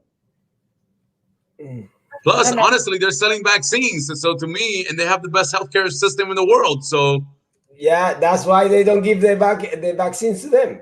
To their own people. They're letting them.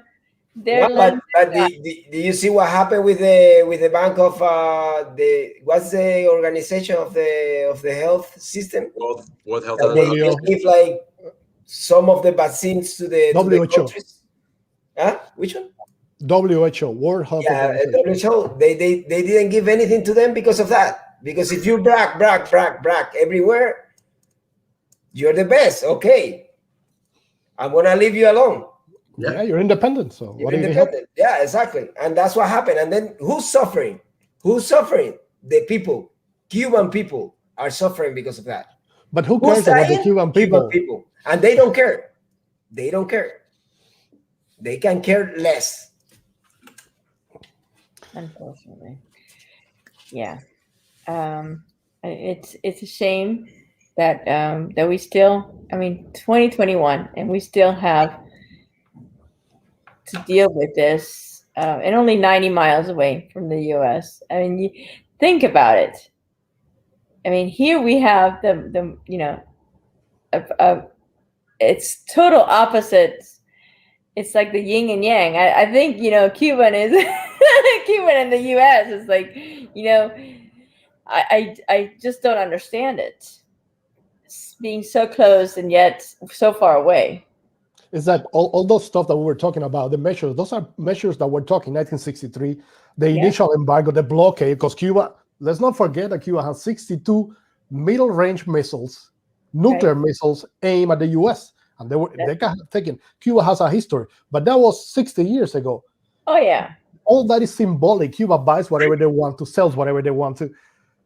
I don't know how much we go there and audit this stuff, but to be honest with you, I'm afraid of what they're hiding, because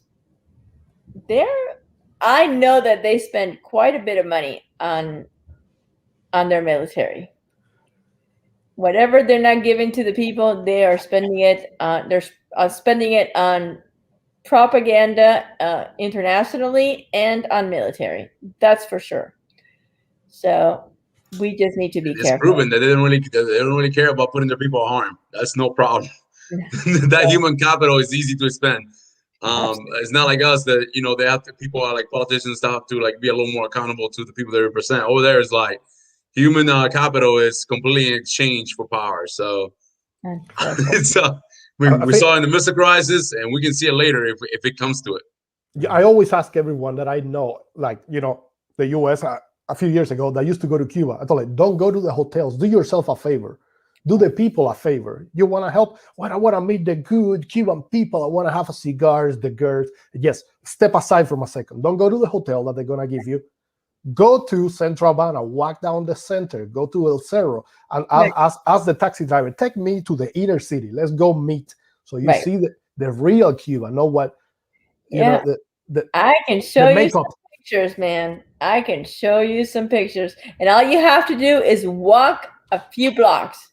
Because if you're inside the old Havana, which is, the historical side, which is where they want to keep you, that everything is gorgeous there. Step aside. All you have to do is just walk a few blocks more. And it is incredible, the contrast that you're going to find. I can show you pictures, and it actually did an album, because I wanted to show people, the pretty side and the ugly, and it was only a few blocks away. And what we found was outrageous. And I hadn't gone to Havana in a very long time. Then the last time I went was in 2016. And I went back because I'm from Havana, but every time I would travel to Trinidad. And I hadn't been in Havana in a long time, and I went just to see my city. And man, I'll be honest. Oh, La Señora is here. The real embargo is the one that Cubans dictators imposes on other countries, over a country for 62 years. That's right. Imposes over our country for 62 years. That's right, Madrina. That is the real embargo. We have been dealing with it for 62 years, and it's 3 generations. And, these people that talk about love seem to forget our history. They seem to forget that, they're the ones that, first of all, said to us that they didn't need us. They told us to leave only because we had different political points of view. They are the ones that are, putting people in jail because having different political points of view. They are the ones that are hitting people on the streets, young people, from just for wanting a change. 7,000 executions. That's right. And we're not going to forget it. We're not going to forget our history. You're talking about love? I mean, like what all the people here in the internet are doing, talking about Cuban, what the struggle that people are having, when really, honestly, most of us are like, not most of us, all of us are, have freedoms here. We could be talking about sports. We could be talking about, clothes. We could be talking about a bunch of other things than Cuba. We don't. I mean, most of our families are already outside of Cuba. I mean, so our impact, and we're still wanting for people inside of Cuba to have a better life and trying to promote for them to have the same things we do. I think there's nothing that speaks more about love than that. So just having hypocritic. I really think that a lot of the Cuban Americans or Cubans in general that do all this sponsorships of the government saying that we should negotiate with them, we should deal with them. In my opinion, they're your Cubans just like us, so they know what goes on. And to my opinion, they're trying to get a benefit out of it. They're trying to get something to be. They don't think that Cuba's going to change anytime soon, and they think that they're going to have some benefit if they play the propaganda that the Cuban dictatorship wants out there. And if they do that, they can play like a fiddle and they can go there and get some benefits, just like some people in that structure. And then they can do, maybe get some tourists in, or maybe have, somebody look the other way when they bring something into the country or whatever. I really think that's what's going on. I think, I don't think it's really out of love, making bridges of love when you're trying to extend the oppression, when you're trying to extend people's misery down there. So that's just my view on it. That's why I don't really respect it. Exactly. And they are trying to stand the fact that we are paying for everything, pretty much. Yeah. And that's the game with taking off their embargo. That's the whole game, yeah. More people goes to invest over there. Yeah. We know where all that money is gonna go because Gaesa, all those companies with weird names belong to the military, and the military is the a lot of people what they don't know is that a lot of these international companies that are actually investing, even some of those international companies are owned by the Castros as well. The best hotels in Cuba, the best tourist spots in Cuba are owned by Gaesa, which are run by Castro's brother, the husband of his daughter. Son-in-law. Like is the one that runs all of Gaesa, which is pretty much the best that in tourist industry, the best that Cuba has to offer. Goes directly to Castro. And every dollar that they invest over there goes, every single dollar, all of it goes through his hands. And then from there, a few pennies fall here, but buy 3 tons of chicken over there, buy that. But the rest goes through their pocket. That's the way it functions.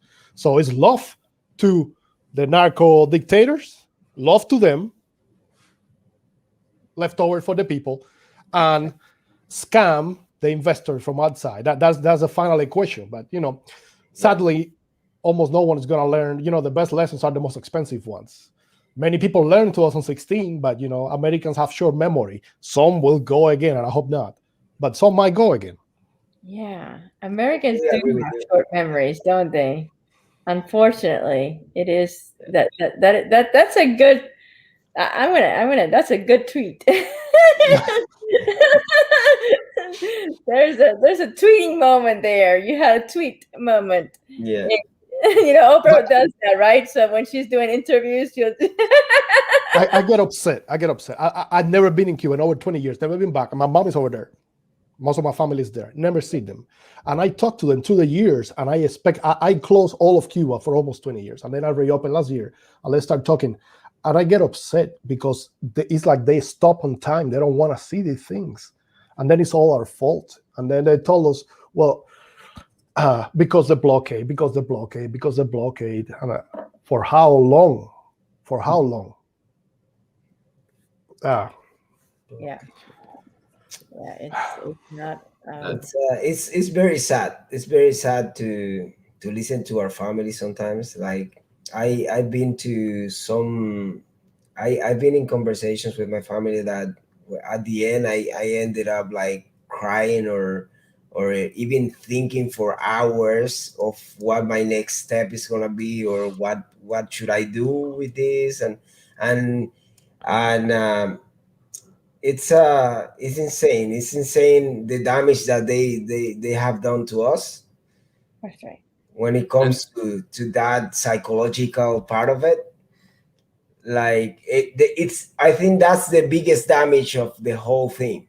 And I think that's why people don't understand. People don't understand that. People don't understand because it's so many years of doctrine. That's it hasn't been easy. It hasn't been just a few years.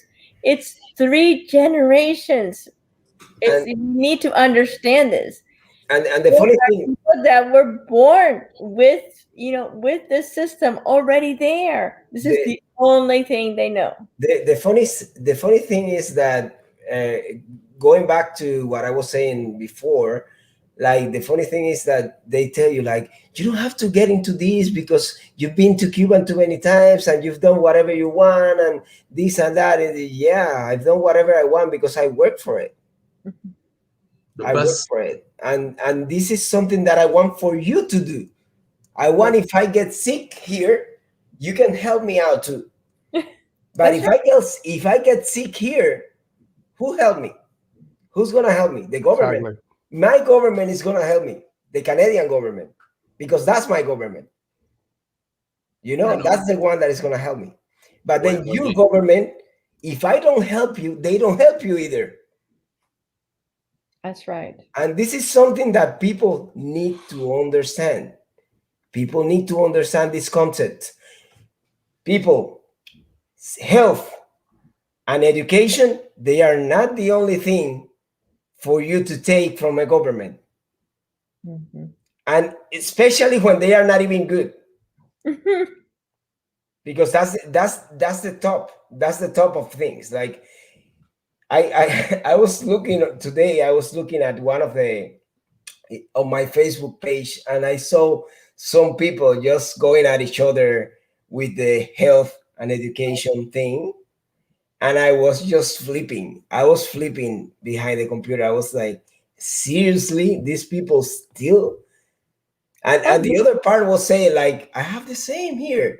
I have the same here. I have the health, I have the education for no, but here you have the education until you are 65. If you want to go back to school, I'm like, are you kidding me?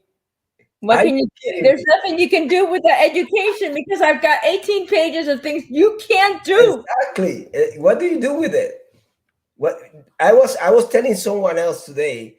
I was telling them that I learned more from my travel time than from my education all over the years in Cuba. Yeah. Just my travel time by going to from country to country, I agree. because that's live and learn. Absolutely. And if the Cubans one day they get to do that, they're gonna be the happiest people and the most cultural country ever. Right. And you spent people don't understand. A lot of people ask me, well, why do you do this? Right? I mean, to Jose's point of, what he just said a little while ago, why do you do this? I have no need to do this.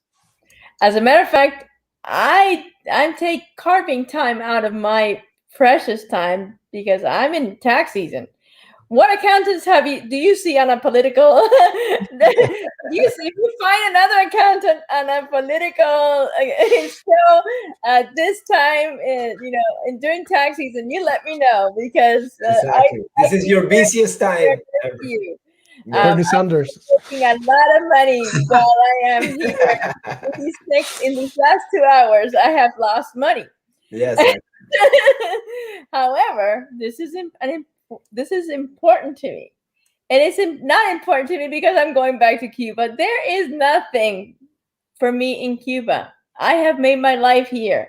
I came to this country when I was 9 years old. My children are here. My grandchildren will be born here. All of my life is here. I might go visit, I might go help, but I am not going to go back. There's nothing there for me. All of my family is here. There's nothing, and believe me, I have not seen a single check from the CIA. I don't know where they're hiding those, but Please. If I'm you still trying get my it, best to if get you recruited, it, but share it with us. Share with us. I think the CIA is bankrupt by now because, to be honest with you, there's too many of us. I don't think they can keep us all on the payroll. They say they only do Bitcoin for now. they only do Bitcoin. But the only reason why we do this is because we want the same thing for our people that we have. That's all. That is all. Because when I went back to my country 15 years after I had left, after I saw how my mother has never been able to go back, of how she was treated, how we were all treated. And when I went back 15 years later, I fell in love with my people. And that has been in my heart, and I can't help it. And I don't do this for me. I do this for them. Same here. Because we want what we have for them. What every human being should have. We want them to have freedom of speech, freedom of expression, be able to go from one city to another city and not be a migrant in your own country. To have the freedom of thinking as well. How is it that you have to, if you move from one city to another city, you're a migrant in your own country? What is this? Be able to fish and live out of your own land. I mean, that's a simple stuff. Like they're from back in the I don't know what century. Be able to eat from your food. You can't do that in our country. You can't do this. Dignity. It's illegal. They have stolen the meaning of what dignity is. they have institutionalized and normalized begging. Send me, pay my phone, pay the electric bill, give me something to eat. They want everything clothes. to be handed to them because this is the only way they have known. And it's important that people know that there is a lack of education when it comes to international Absolutely. international politics in Cuba. The Cuban doesn't know anything about politics. They don't know about what's going on all over the world. They don't know if the rest of the world is able to do the things that they don't do. Right. They don't know because they are controlled by the whole Cuban government, which is putting like a stop on every information that is trying to get to the island. Yeah. So before, I don't know if you guys were part of this, but when I left Cuba, the way we used to be able to communicate back and forth was either through telegram. There was 3 ways: telegram, letters. You would write letters to each other, or every once in a while you would get a phone call, but man, that was really hard to get because those lines were not easy and expensive. I remember I used to have to call through a card by Don Francisco. It was like 1013. You had to like dial those numbers on a card to call, but it was a card that Don Francisco used to sell on his shelf. Was $1 a minute. But we all knew, and then we had to communicate with claves, with how do you say claves in Spanish, in English? Incognito language, or disguise. Because we knew that all communications were being watched. So you knew the telephone lines were being heard. You knew that the letters were being opened in the mail. You knew that the telegram, somebody was going to read it. So you knew that it was going to damage your family in some way. So everything had to be like in codes. We had to talk to each other in codes if we wanted to say anything out of the normal. Now it's no different. Anybody that has a Facebook page from Cuba is not allowed to do anything that goes against the government because they will be sanctioned. It is funny. It is funny because I just remember another story about one of my very close friends from my childhood. I went to Facebook and I saw like a post of her talking about my president, and there's a photo of Canelito with planting something on the ground, and then she said the only president that I can feel how they were thinking, no?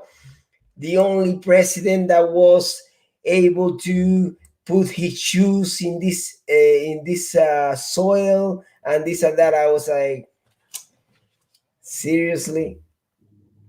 I went on with like a lot of things because I saw on her Facebook that people went at her, and I was like, okay, you know what? For the love of what I have from the love I have for you, yeah, I want you to know everything I know living here in Canada.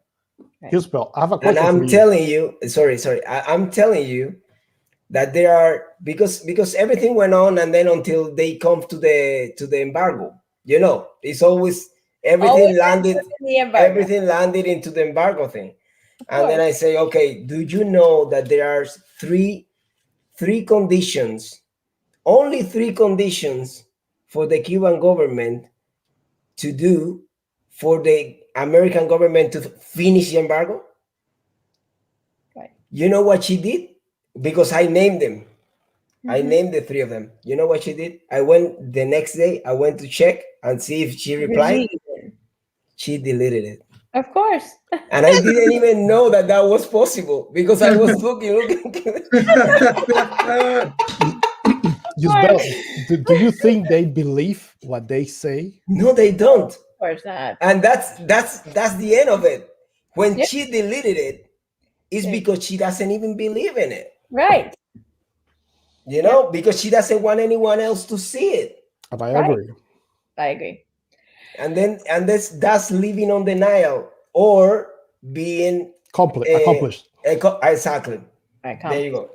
Well, we Yeah. have a saying, right? So it's the same. It's just as much guilt somebody that holds the cow as the one that's killing the cow, right? Yeah. Something like that. So Yeah. basically, anybody that's and I think a lot of these, and again, and I do hope that if a lot of these businessmen that want to do business with Cuba do get sanctioned, because if you're doing business with a dictatorship, to me, you're You're part of it. part of that dictatorship.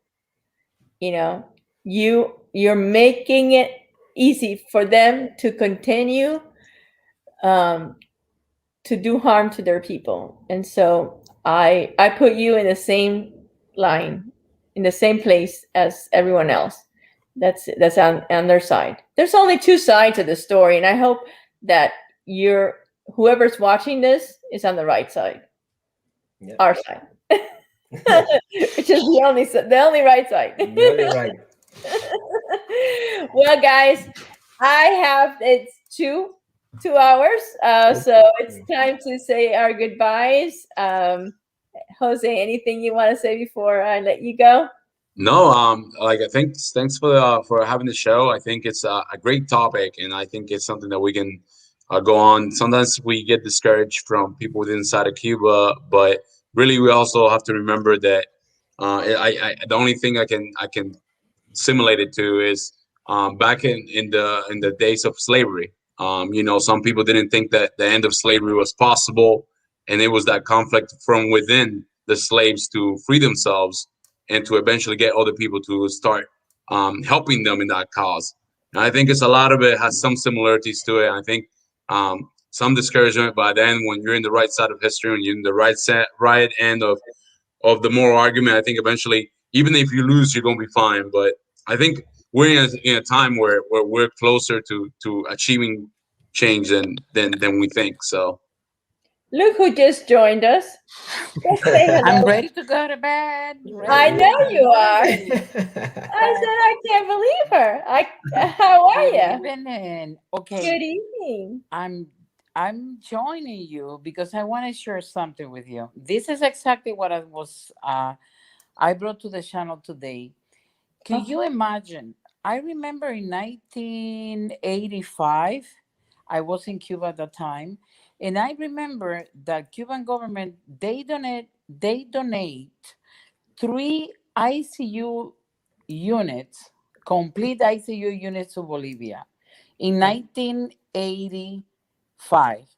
Right. I was Propaganda.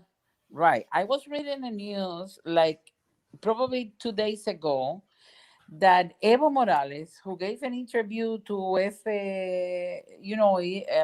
I don't know the word, AFP. EFE, okay, and he was telling the journalists that he went to Cuba for political reasons, and he got the COVID like a month ago, and Cuba sent to them antibiotics, a lot of medicines, and and Diaz Canel was telling 2 days ago that Cuba was helping the ALBA countries. You know, the ALBA countries are Venezuela, Nicaragua, Yeah. Bolivia, okay, with medicine, seminars, tutorials,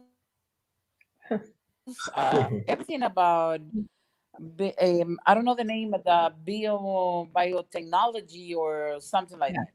Yeah. But at the same time, what is really funny here, it's sad, but it's funny at the same time.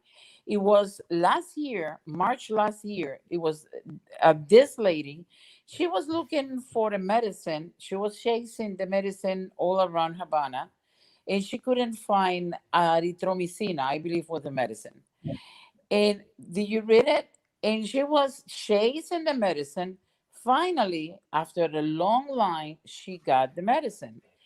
The funny part is when she read the little, the prescription, it said the medicine was made in Cuba, but they sell it to Venezuela, and Venezuela send it back to Cuba as a donation. Could you believe that? Yes, I It's can. incredible. Yeah, completely. It's incredible. Can you believe that? Oh, Yeah. And we also need to say that a lot of the donations that go from the U.S., because there's a lot of donations that go from the U.S. to Cuba, gets sold or by the Cuban Oh, government. redonated. Donation. Yeah. but at the same time, right now there is it's a real crisis in Cuba with medicine. Yes, there And is. okay, My and mom is like, I'm struggling to send something. I need to send some medicine, and I Nobody's know buying. you cannot even find aspirin. And Right. the funny part, it's like when Miami people from Miami sent like 4 containers, Yeah, it was. like This they is didn't this want to was in accept. last If year. we donated it, they sent it to another country. Exactly. But 3 days ago, they received some medicine from Canada, okay? And they, as a gift from the people of China, 38 respirators. Imagine. And it's incredible. It's a mess. That's what it is. It's a it is mess. a mess. It is a mess. It is the most disgusting political thing that I ever seen all over the world. Right now, what is happening in Cuba is the most disgusting thing. It is a mess to us, but it's communist working at its best for them. Yeah, Oh, that is yeah, few that's makes sure. them yeah, That's true. exactly. That's so true. It makes And perfect then sense to them. and Uh-huh. then you see how many people are talking about to lift the embargo, and it's everything Right. about embargo. And it's something that we're never gonna understand, and people doesn't understand us either. Miguel Yeah. was telling me today, I don't know, because you people from Miami, the historic exile, you want the embargo for your people, for your families. And I say, you're never gonna get it. Never.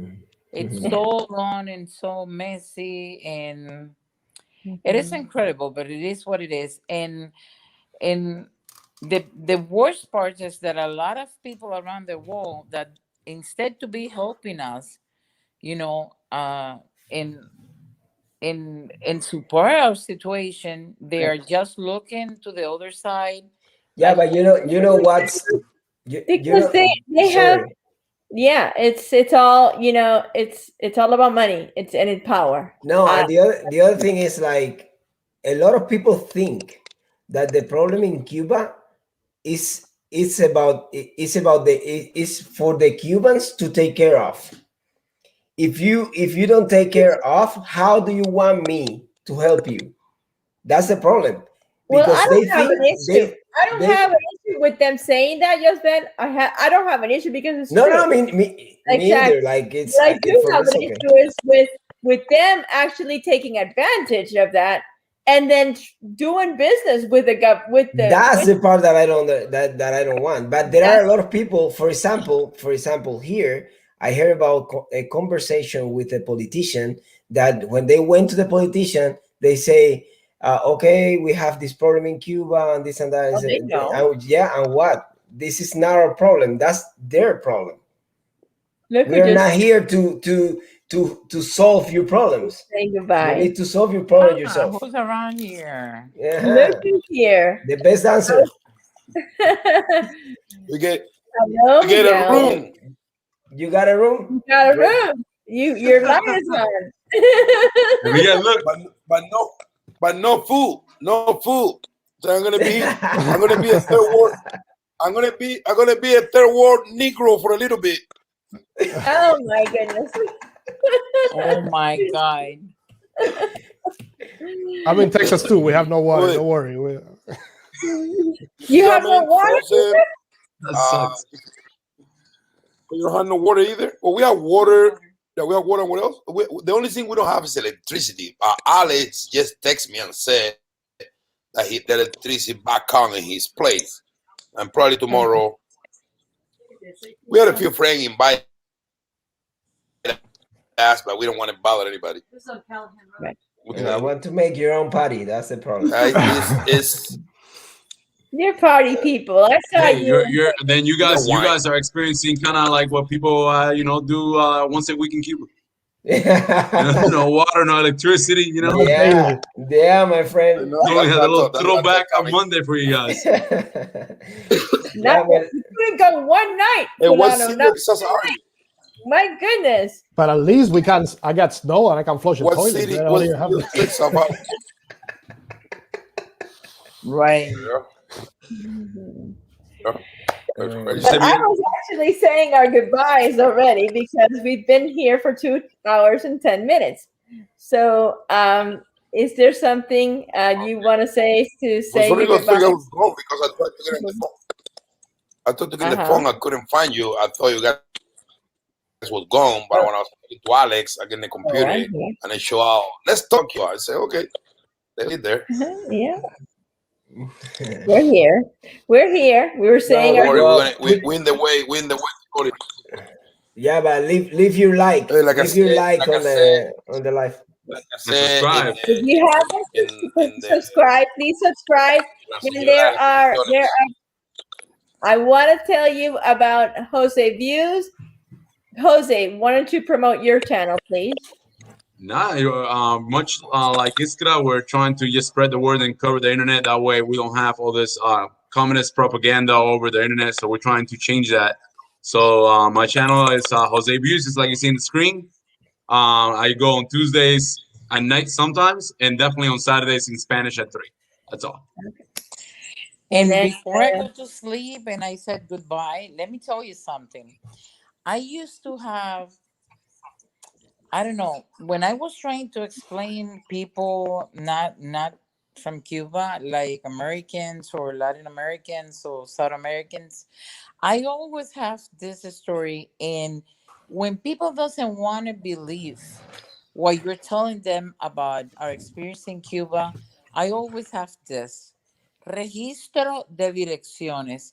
When you tell an American that if your brother live in Oklahoma and you live in Florida and you just want to go on vacation to visit them, you have to explain, you have to write it down on your CVR. Then that's the moment when they ask, what is CVR? And I have to imagine to explain what is CVR in La Guardia del Comité. That was really, really hard for me. But that's the best part. You can look to the face and they're like, they don't. You lost them already. And your brother in Oklahoma, he has to write your name down with a CVR because you're visiting them. It looks like it was sometimes they told me, no, that's a joke. And I said, it's not a joke. Yeah. That was a reality. And I remember that because I was traumatized by that because I couldn't understand, and I was in a young adult and I couldn't get it. And that's the best story that you can make an American or people that doesn't know what we're talking about. Yep. It's right. Okay. Good night. Have a well, wait a minute. I want you to talk about your channel. Don't leave. Yeah. Telling us about your channel. About my channel, I'm the lady of the emotions. Yeah. It's everything about emotion. That's the best language. That's a universal language. Emotion. It is a universal language. Right. There's a wonderful channel. Please look her up. It's called El Canal de las Emociones. And if you haven't been by there, I highly recommend it. It's an old lady. It's just about an old lady. Okay, good night, people. Not just about an old lady. Bye-bye. See you tomorrow. We're all on there too. Bye-bye. Love you. That all. Love you. For coming by. I love you. Okay, so we're going to say goodbye this time before anybody else comes in. Right then. Good night, everybody. Goodbye, everybody. Nice to see you all. Nice Nice to meet you, Fulano. Great talk, guys. Bye-bye. Well, and that is all for tonight. Thank you all for joining us. And I hope that we've explained some things, that we have given you answers to some of your questions, or at least we've sparked up a conversation between you and some friends. This is a good topic. It's a good topic to have with anyone. And if you don't know enough about it, do some research. Because there's a lot of information out there that can be looked up. Thank you for joining us. If you have not done so, please subscribe to our channel and give us a thumbs up. Good night, everybody. Have a great day. Have a great week.